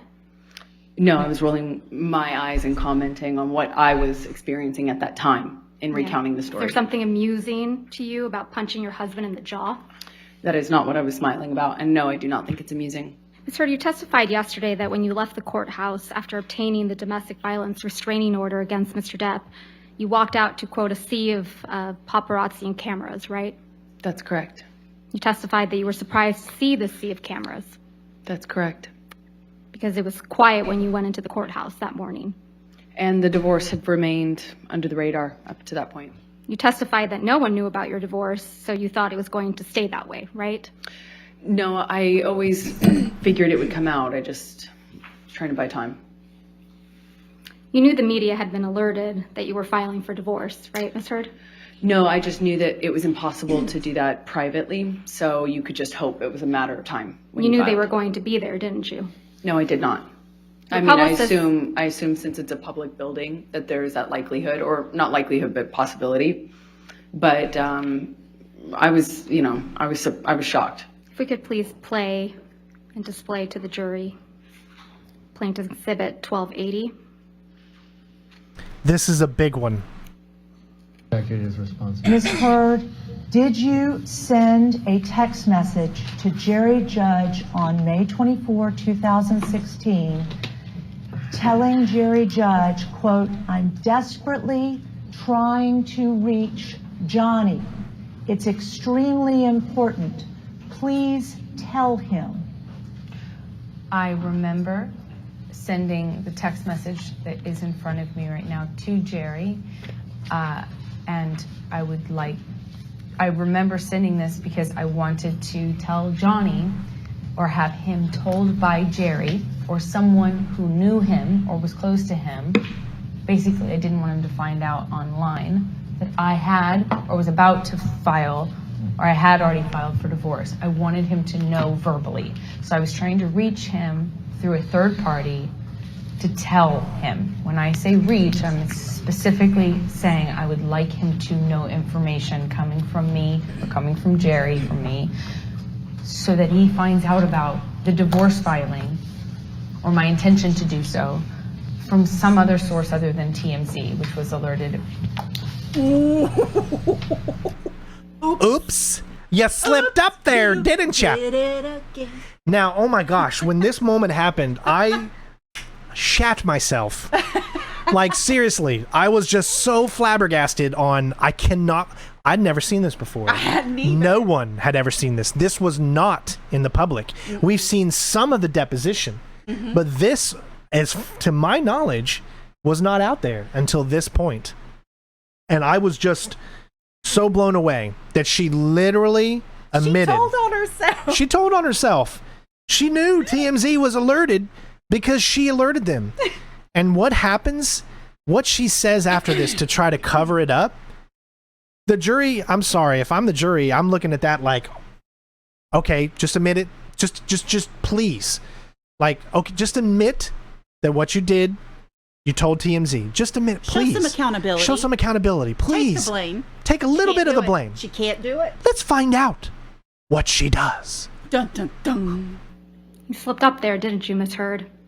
You let it slip out that TMZ had been alerted to your filing of the domestic violence restraining order, didn't you? I disagree. That's not what I'm talking about. TMZ is the same outlet that you released the video of Mr. Depp attacking the kitchen cabinets the day before this deposition was taken, wasn't it?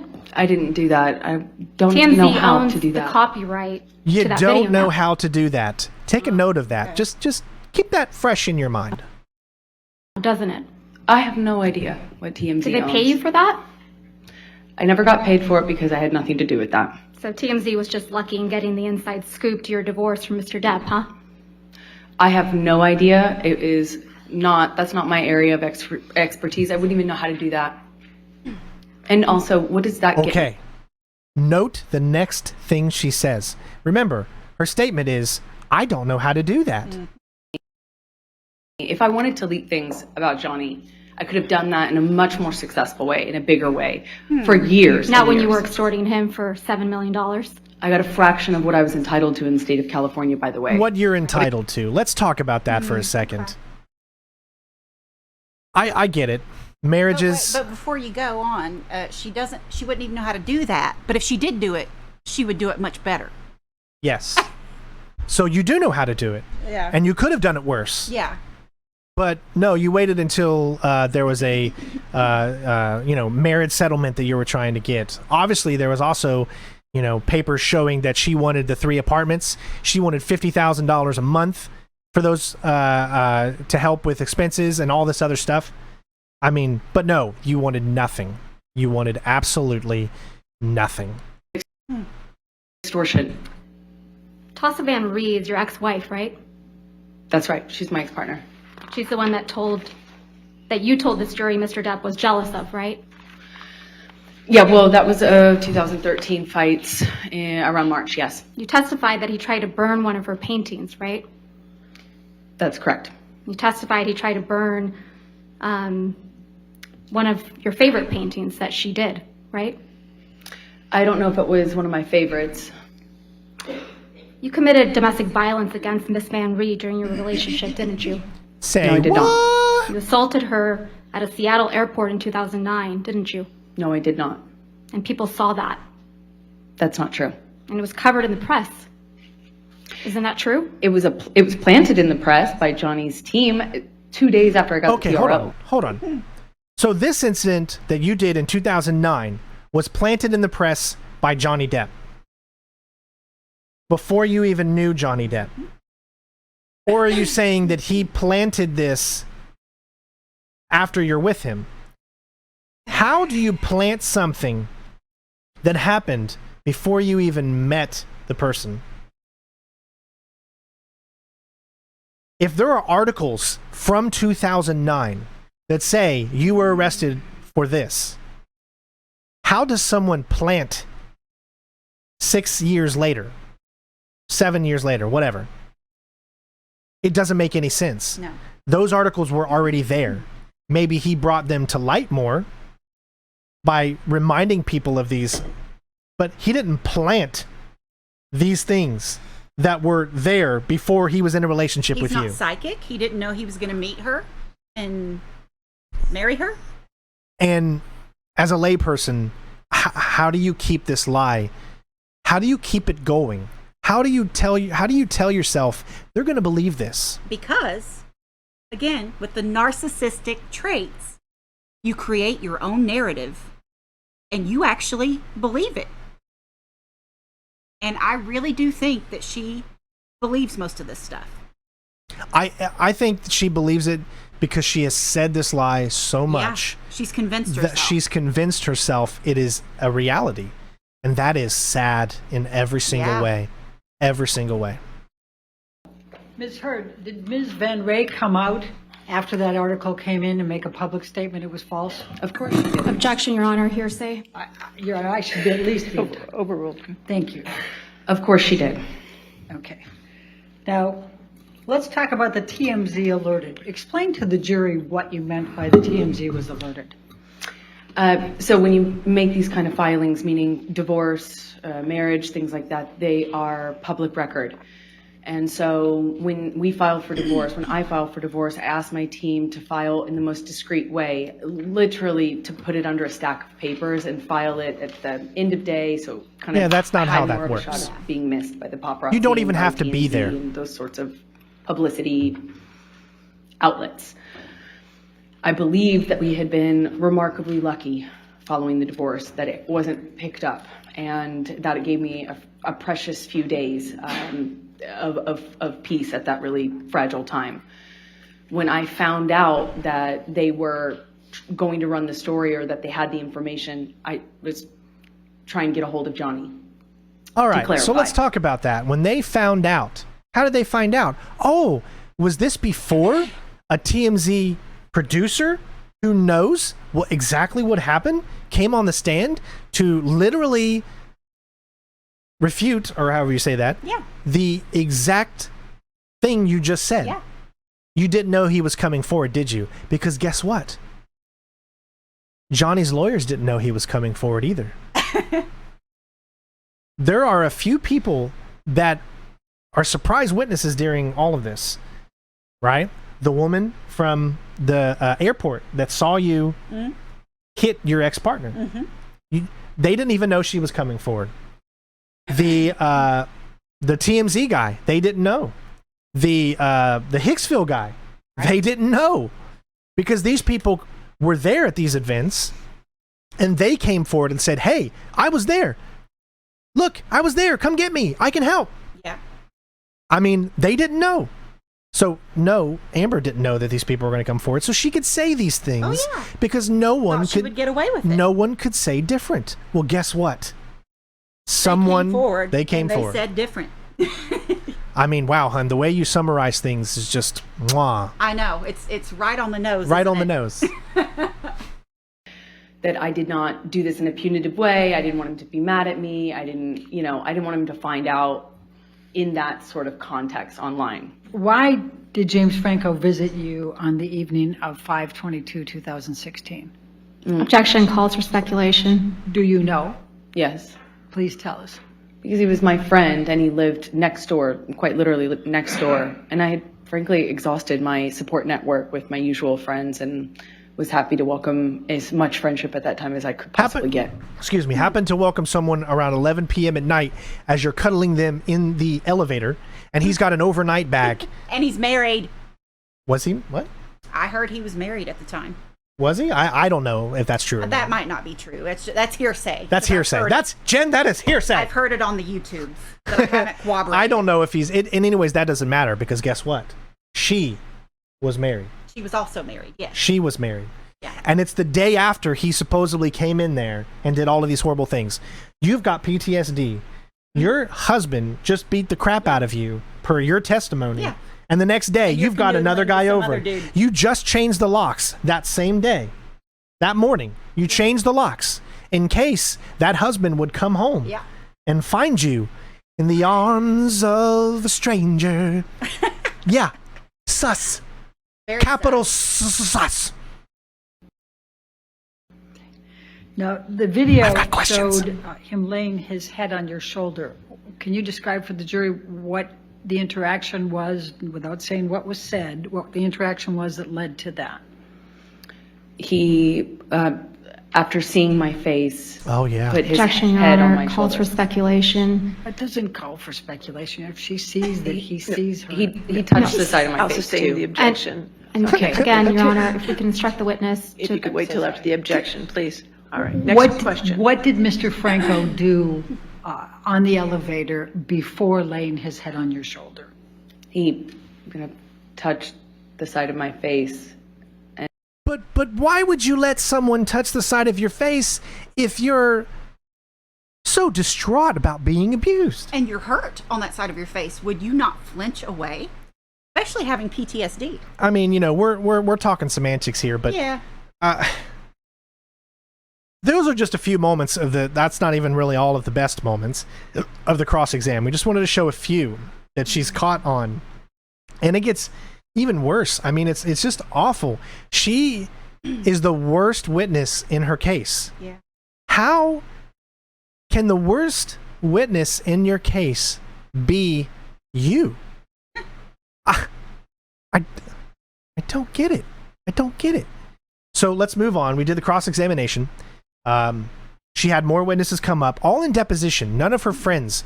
Okay, their argument. They're not her friends anymore. So why on earth would they lie? Well, guess what? Those depositions were years ago. Yeah. They already had their story. They have to stick to it. Because if all of a sudden they don't testify, what's going to come out? Exactly. It's going to come out that they didn't testify for whatever reason because they're not friends with her anymore. So they have to go with the excuse they're not friends. So that means what they're saying is the truth because, well, we're not friends anymore. So what do they have to lose? Well, guess what? They have a lot to lose because they already engaged in the lie to begin with. They already started the lie. They had other declarations and other things that they have said in public that corroborated the lie. They have to continue it. If they don't, Not just to save face, but wouldn't there be legal repercussions as well? Ramifications if they get caught, I don't know, falsifying. of course, all they can do is they have to keep it going. If they stopped it at any time, her case is done. It's done. They have to keep it going. Yes. So she notified them right before they would have to have another deposition. And I'm sure in those conversations, they tried to get some of their stories straight. But guess what? They couldn't get them all straight. Rocky literally says some of the things that didn't happen that Amber says did happen. They contradict each other. She says she didn't, or Johnny Depp didn't grab that woman at Hicksville. And then what's Amber's excuse? Well, she probably didn't see everything, you know, all of a sudden. She sees everything. But then all of a sudden she doesn't see everything. Yeah. You know, she's got to keep that lie going. You know, the only person that I feel had any credibility was Josh Drew, just because he came off as likable. But what makes him discredible was the fact that it doesn't match up with the police. And you know what? Without getting political, people can say what they want about the police right now. Obviously, there's a lot of negative things that's been going on for years about police. This is 2016. This is a random DV case. Nobody knows who's involved. Johnny Depp's name was never mentioned. This is a random call about domestic violence or DV, right? Therefore, there are no motives in this. There's no motives to lie from the police. No motives whatsoever. So again, some people will say it's the police, they lie about everything. I don't care about any of that. The fact is, we saw the body cam footage. There's no spilled wine. There's nothing. We saw the testimony of Isaac, who says there was spilled wine after the police came, so they could get the pictures of it. And we'll get into the pictures. Oh my God, the falsification or the falsifying of the pictures and the stupidity that you brought these pictures forward. And also, if you're of the mindset that every cop is bad, right? Then shouldn't you also be of the mindset to believe every woman?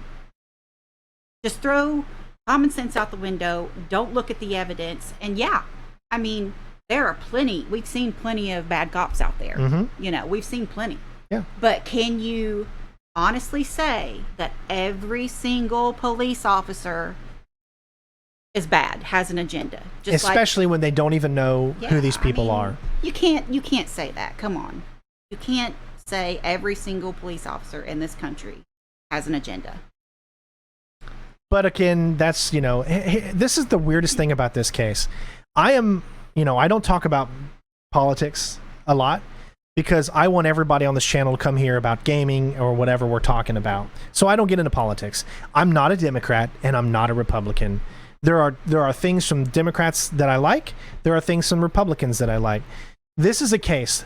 This is one of those cases that I've actually seen people from both sides agreeing.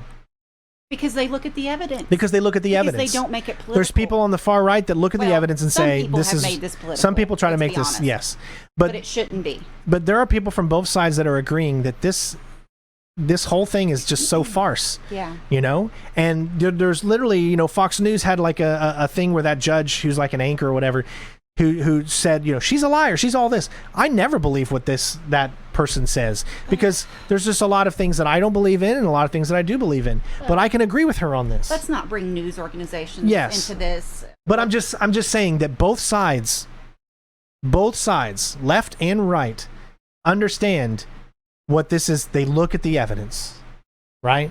This is not a political statement. This is about the facts, as all trials should be. They shouldn't be political. You can't say that certain news organizations, even ones you've mentioned, don't There are have, some, yes. have a narrative they want to Yes, spin. yes, and Let's you've just look seen at the evidence. you've seen that with different 'Cause publications. All media does. All media does.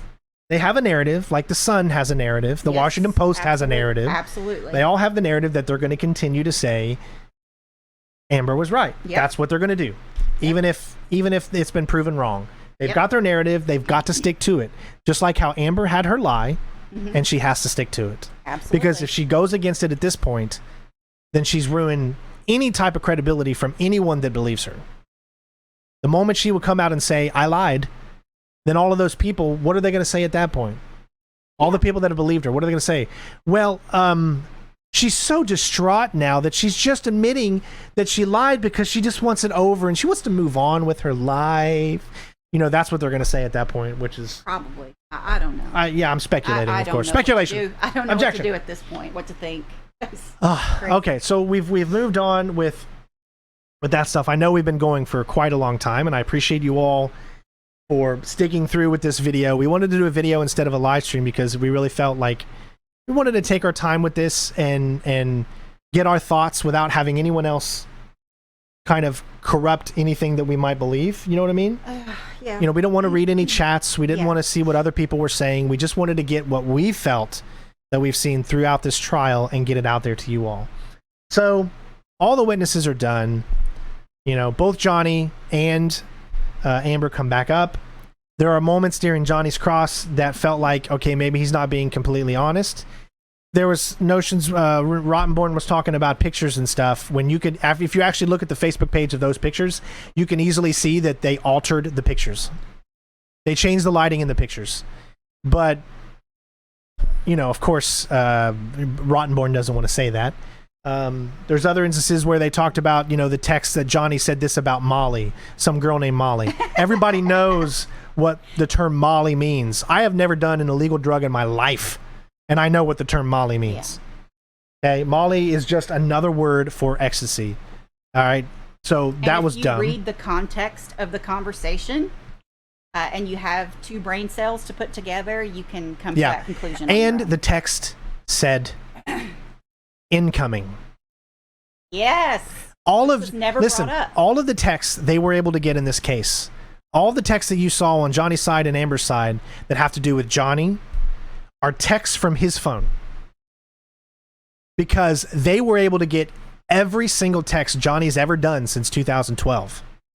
Okay? Because he brought them forward. Every single text. That's something that a man has something to hide would do? Well, I mean, they didn't realize they were sending everything from 2012 and on. It was like kind of a mistake. But there's nothing they could do because once it was out, once it was out there, there's nothing they could do. But my point is, all of the texts are outgoing texts. All of his texts are outgoing to someone else. Okay, every single text that he is involved in, unless it's from Amber's phone, are outgoing, right? Because if it's from Amber's phone, it would be incoming. Correct. So I see what you're saying. Yeah. So when you saw that Stephen Deuter's text that Mr. Rottenborn came with, it said incoming, not outgoing. Which proves that Johnny Depp did not actually say those things. Stephen said those things. Nice. But I don't know if the jury picked up on that at that point. They're probably already checked out, I'm sure. Yeah. But I thought that was very scummy of Rottenborn to do, is to try to misrepresent those texts, the evidence, which is just another incidence why, Did Johnny's lawyers even bring that up? I don't believe they didn't. I don't think they caught it either. So, but we do. Why? Because we're actually paying the most attention out of everybody. And we can go dissect back and these look things. We can go back and many look. times. The juries can't go back and look and see all this stuff. They can't look at the stuff.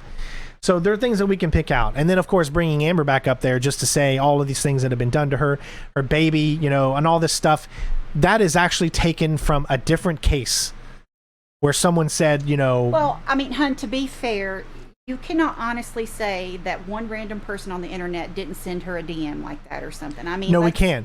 But you can say if people are saying this, then show it. Yeah, I mean, show it. You could go there. If you're going to make these accusations that people are saying these types of things to you in your DMs or whatever, show it. Like, you have that opportunity so the jury can actually believe you. Because at this point, if they haven't believed anything you've said, they're not going to believe this unless they have proof. So you got to show proof. Maybe it couldn't come in because of hearsay or whatever. I don't know. And if people are saying these types of things to her, I don't care how you feel about her and what the horrible, grotesque things, illegal things she has done, abusive things she's done. Two wrongs don't make a right. You don't. Well, first of all, you don't go after a child ever. No. Ever. And we're not going to get into the circumstances of how she even has a child. No. Because she did not birth a child. But we're not going to go into that. You don't threaten a person online or ever. Just come on. There are no, and that's completely wrong. And I stand by. You can completely be like, she's a liar because she's proven she's lied. Yes, absolutely. Let's try to stick with the facts. Exactly. That's why I said from the very beginning, Jennifer and I, Wifey Strain, we're sticking to the facts of this case. And what people, there are hardcore Depp fans that are going to do these things, unfortunately, and there's hardcore Amber fans that are going to do the same thing to Mr. Depp. So, all of this stuff that came out because of this defamation case, and at least in the counter, is because people heard the audio. They heard the audio of, I didn't punch you, I was hitting you. They heard the audio of, I can't promise I'm going to get physical. I'm not going to get physical. Right.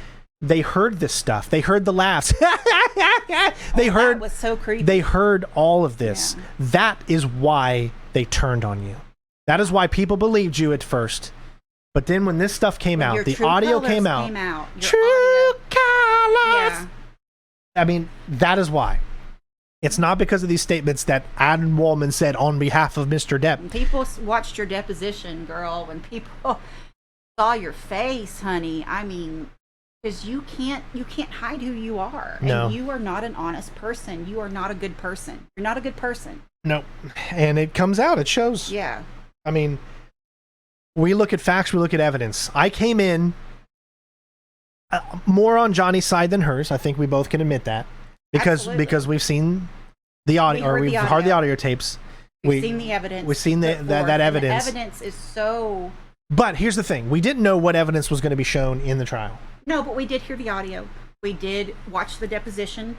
Yep. Before the trial. Before the trial. And it looked bad for her. It looked very bad. And it looked good for Johnny. Yes. So we did come in with a little bit of bias on that. Sure. But at the same time, if there would have been evidence that came forward that shows Johnny doing these negative things, if he could just admit once on all of that 10 hours of audio you have. I'm going to tell you right now. If evidence came forward that he got physical with her, that he hit her, that he kicked her, that whatever, then I'd be like, well, I'm done with him too. I'm done with both of them. I'm done with them. I am done. Because violence is never okay. Never. Ever. But where is the evidence? Exactly. There is none. And don't give me this excuse that, well, she's not a perfect victim, because that would mean that every victim has to have evidence of... Listen, if you've been abused and you have a moment to yourself or you're with friends, take pictures. Go seek medical attention. The only way you're going to be able to... Listen, no. The only way you're going to be able to prove these things happen beyond a reasonable doubt is if you take this, you get this evidence that you need in order to prove it. We can't as a society say we believe because you say it. We can't, But as a you're society, also we a man can't. saying this. You're also a man saying this who has not been traumatized. And in the moment when you have been victimized, when you have been, and by the way, this stuff doesn't just happen overnight. This is systematic. I get that, but if you take let me pictures, finish, let me finish. Okay. Systematic. This is somebody breaking down mentally, emotionally, taking away your family, your friends, alienating you to where all you have is that person, and you have just been traumatized. The last thing you think about doing is taking a picture, or I'm just saying, maybe you will, maybe you won't, but you can't let that be the end all evidence to say, oh, Yeah. she wasn't abused because she doesn't have photo evidence. You can't do that. Okay, I can agree. I can agree to that. But when you sit there and you take pictures of other things during that time, but you don't get the pictures of your actual abuse, you're taking pictures of the walls. You're taking pictures of this. That is what I'm trying to say. Yeah, that's a very good point. When you are someone like Amber Heard who has all this supposed evidence showing pictures of mountains of evidence showing pictures of a bruise on your arm, but not your face, where your face is supposed to be just completely annihilated because your story that you're telling on the stand says that you're supposed to have all these bruises and cuts on your face, but your face is in this picture and it's fine. And I'm sorry, but Amica cream doesn't. Amica cream is an herbal remedy. It is not a miracle.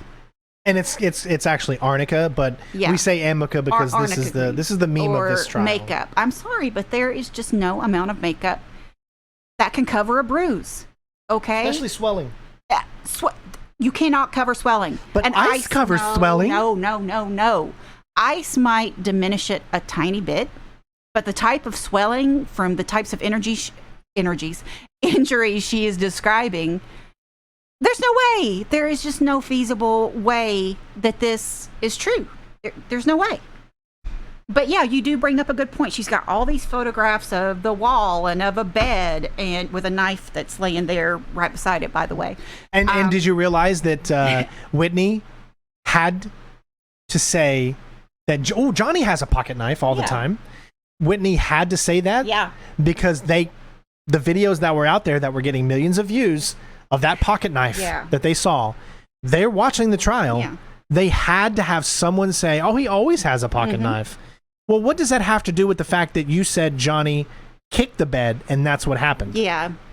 Well, and also she's got pictures of a table with cocaine on it, and it's like the neatest looking table, like with these things set up and everything. Well, first of all, who takes a picture of that? Yeah. Why? And then steps away for a few minutes to allow you time. Yeah. Or who sets all of this up?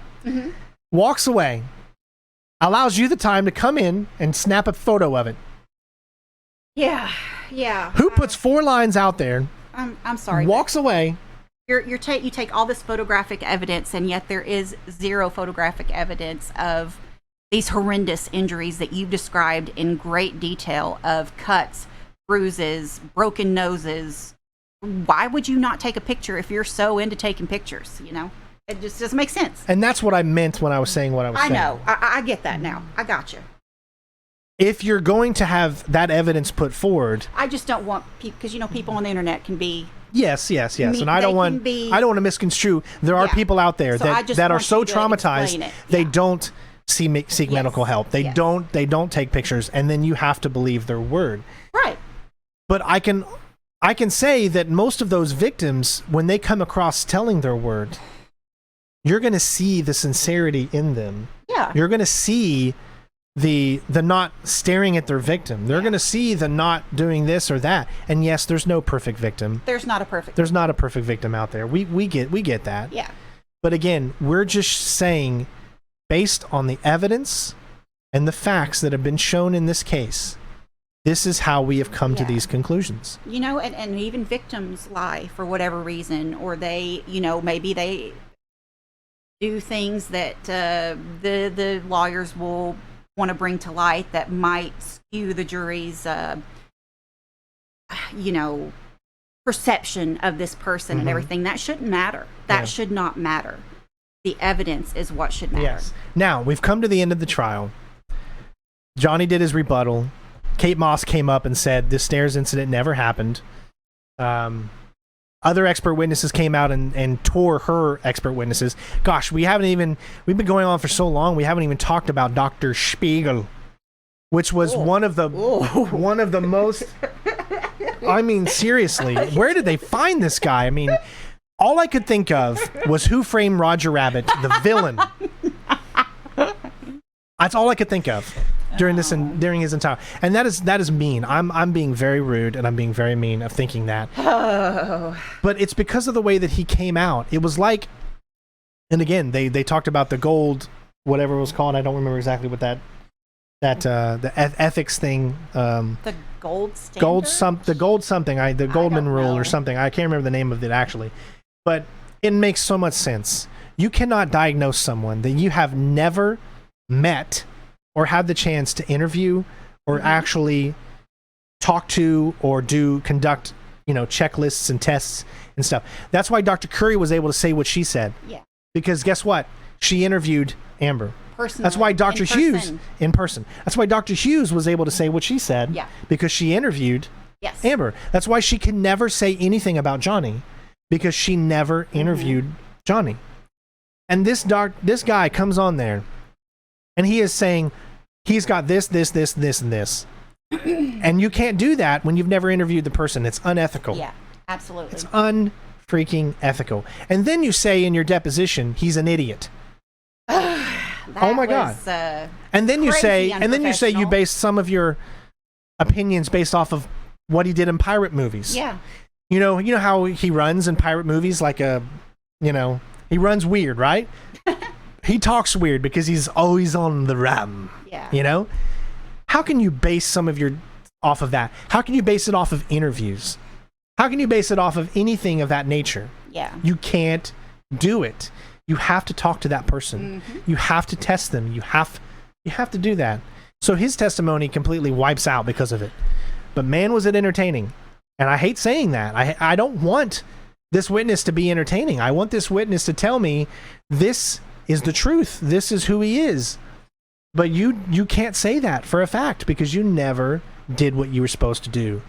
And I, honest to God, hope that he does not get to practice his license anymore, because you went on there and you said these things and you based them off of nothing but dishonesty of what you're supposed to do as your job. Wasn't he the one that he was overheard in the courtroom asking? Yes. Do I have to lie? There's a video. Look it up on YouTube where someone turned the audio up because Elaine talked to Dr. Spiegel before he went on the stand. Literally says, do I have to lie about this? Literally, you can hear him say that. I'm not making that up. Find it. It's out there. I wish I would have, had that video to show you guys. But we've went on and on about this. We've talked about it. And again, the reason we did this is because we wanted to get it out of our bodies, out of our mouths, so that we can move on, so the world can move on, and everybody can move on. It's cathartic. Justice, in my opinion, has been served. He won on 3 counts. All 3 of his counts. Okay? He won on the article title, which was I Stood Up Against SV and Faced Our Culture's Wrath. Even though she says I didn't write it, she republished it. I was going to say she republicated it. I'm bad with words. She republished it, and then she added to it by saying, I published this op-ed. Well, she took the article and quoted it. Like you quote the tweet and then you add to it. No, that's actually not what she did. Is that incorrect? That's incorrect. All of them are incorrect on what she actually did because none of them are social media experts. Yeah. What she did was she hit create tweet. Okay. She included the link of the article in the Washington op-ed. Okay. So she copied the link. Yeah. and then she pasted it into Twitter. Okay, she didn't quote it. Gotcha. Yes, and then she erased the link, or she erased the HTTP www blah blah blah. She erased that so she could, so that the thumbnail just shows up, and then she added to that text.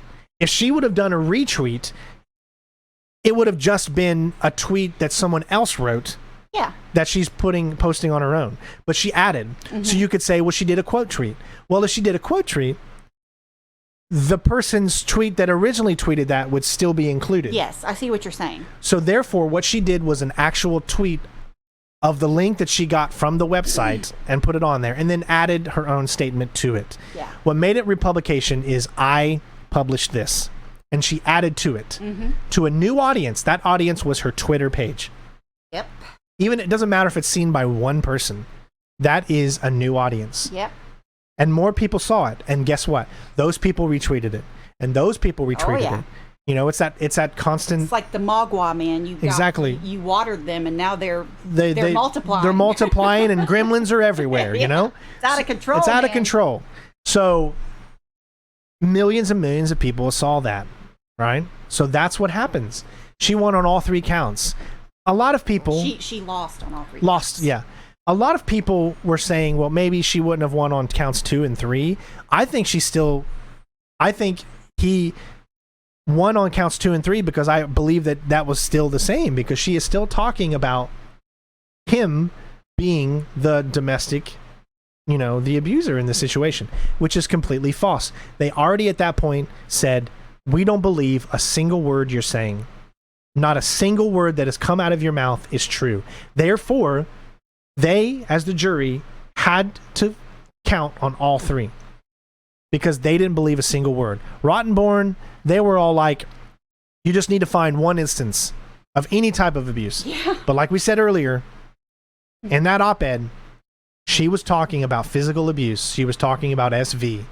That's it. She wasn't saying I was emotionally... distraught in our relationship. No, it was more than that. And then, of course, Camille, they came out. If you find one lie, you now have a right to say that the entire thing is a lie. Yep. Therefore, you could come to that conclusion that all 3 were defamatory. Right. And they did. Obviously, Amber's going to appeal on that. Now, I was very weirded out how Amber won on 1 count. The count she won on was not a count that says he or she abused him. No, it was they come up with a story. They called the cops a second time. Yada yada yada. Well, I can understand where that could actually be considered false, because if you look at it, the cops came a second time, but they still didn't press charges. They still said nothing. So Adam Wallman said they did this to be able to press charges since they failed the first time. That I don't believe, so I can understand why they would think that is false. So I get that one. I do. I honestly get that 1 count. But one person was defamed when it comes to the story of who abused who. And Amber is the only one that is accused of being the actual abuser. Johnny Depp has been vindicated, and the jury says he is not 100% not an abuser. That's vindication. He can move on. I hope he goes on and creates great music. It doesn't even matter to me if he stars in movies anymore. He's done so many great movies. 2 is a thing, there is a rumor of Beetlejuice 2, and he is still slated to star as King Louis, whatever, in a biopic type of movie. But for me, I don't need to see him in any more movies to be happy, because he's playing music. And music is my love, and I can understand that. I can understand that his passion has always been music more than acting. So I'm okay if I just get to listen to his music for the rest of his life. I'm fine with that. I want him to do more movies. I want him to create more characters that show a personality he wishes that he could come out with. I want to see that stuff, but I'm okay if he doesn't. I'm totally okay. Should she work in Hollywood again? I can't sit here and say that she should. Is she going to? Probably, because there are all types of people that will make movies out there, and I'm sure they're going to be able to find her for 1 or 2 of them. I'm sure that's going to happen. She's still going to be able to make movies. I mean, her name is out there. People will watch just because of her name is associated to it. So I hope she can move on. I hope she gets help. I hope she gets help. I don't wish any ill will upon anyone. I don't hope her life is ruined. I just hope that she gets help and that she's able to realize the things that she's done and move on and be a better person. Be a better person. Yeah. Be better. Life is short. You've wasted all of these last 10 years on this. Move on now. Right. Do something good with your life. Make amends.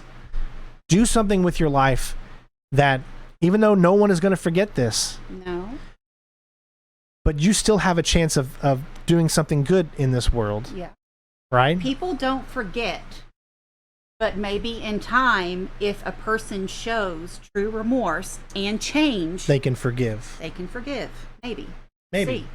It's more likely than not. Yeah. But, you know, if a person continues to, you know, throw blame on everyone else but themselves, not take responsibility, and, you know, continue this abusive, horrible, repulsive behavior, then I think they should, I don't wish any ill will on them. However, I do think they should suffer consequences for their actions, whether legal, personal, whatever. Mm-hmm.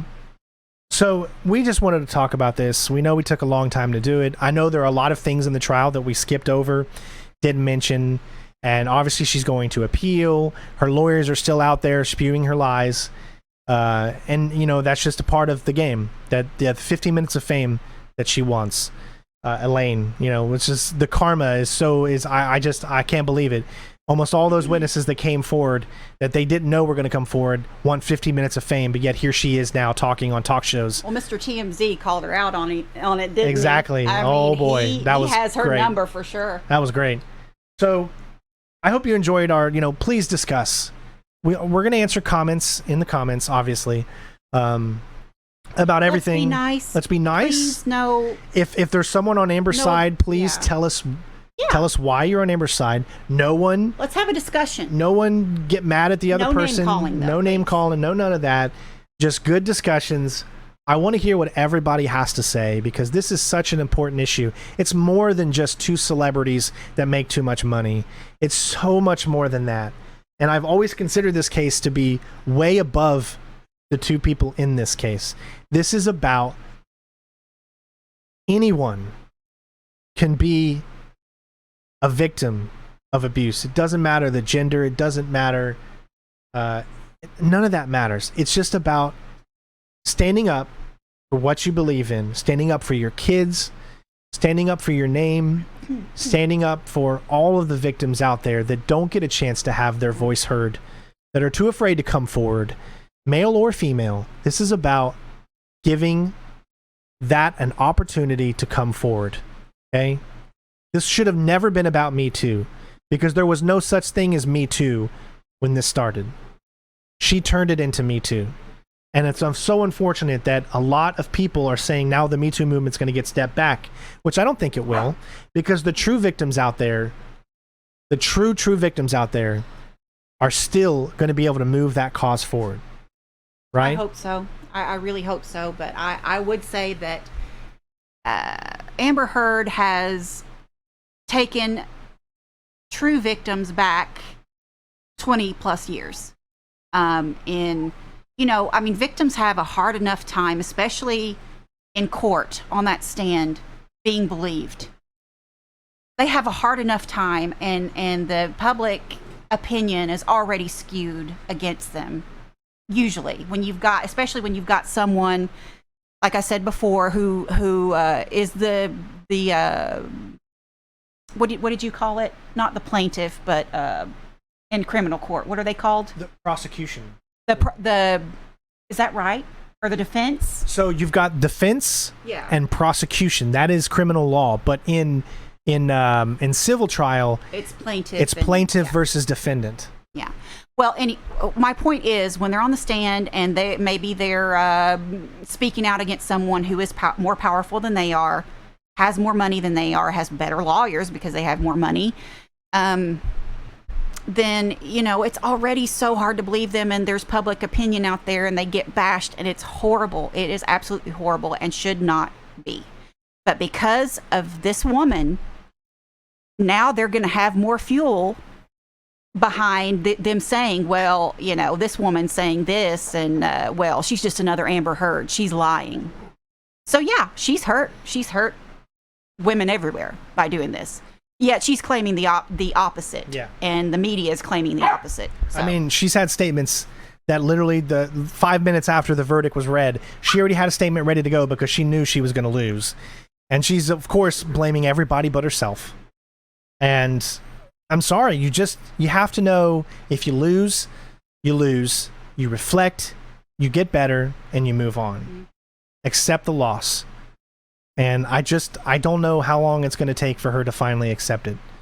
But that's our 2 cents. We hope you enjoyed the video, and thank you all for tuning in to our TED Talk.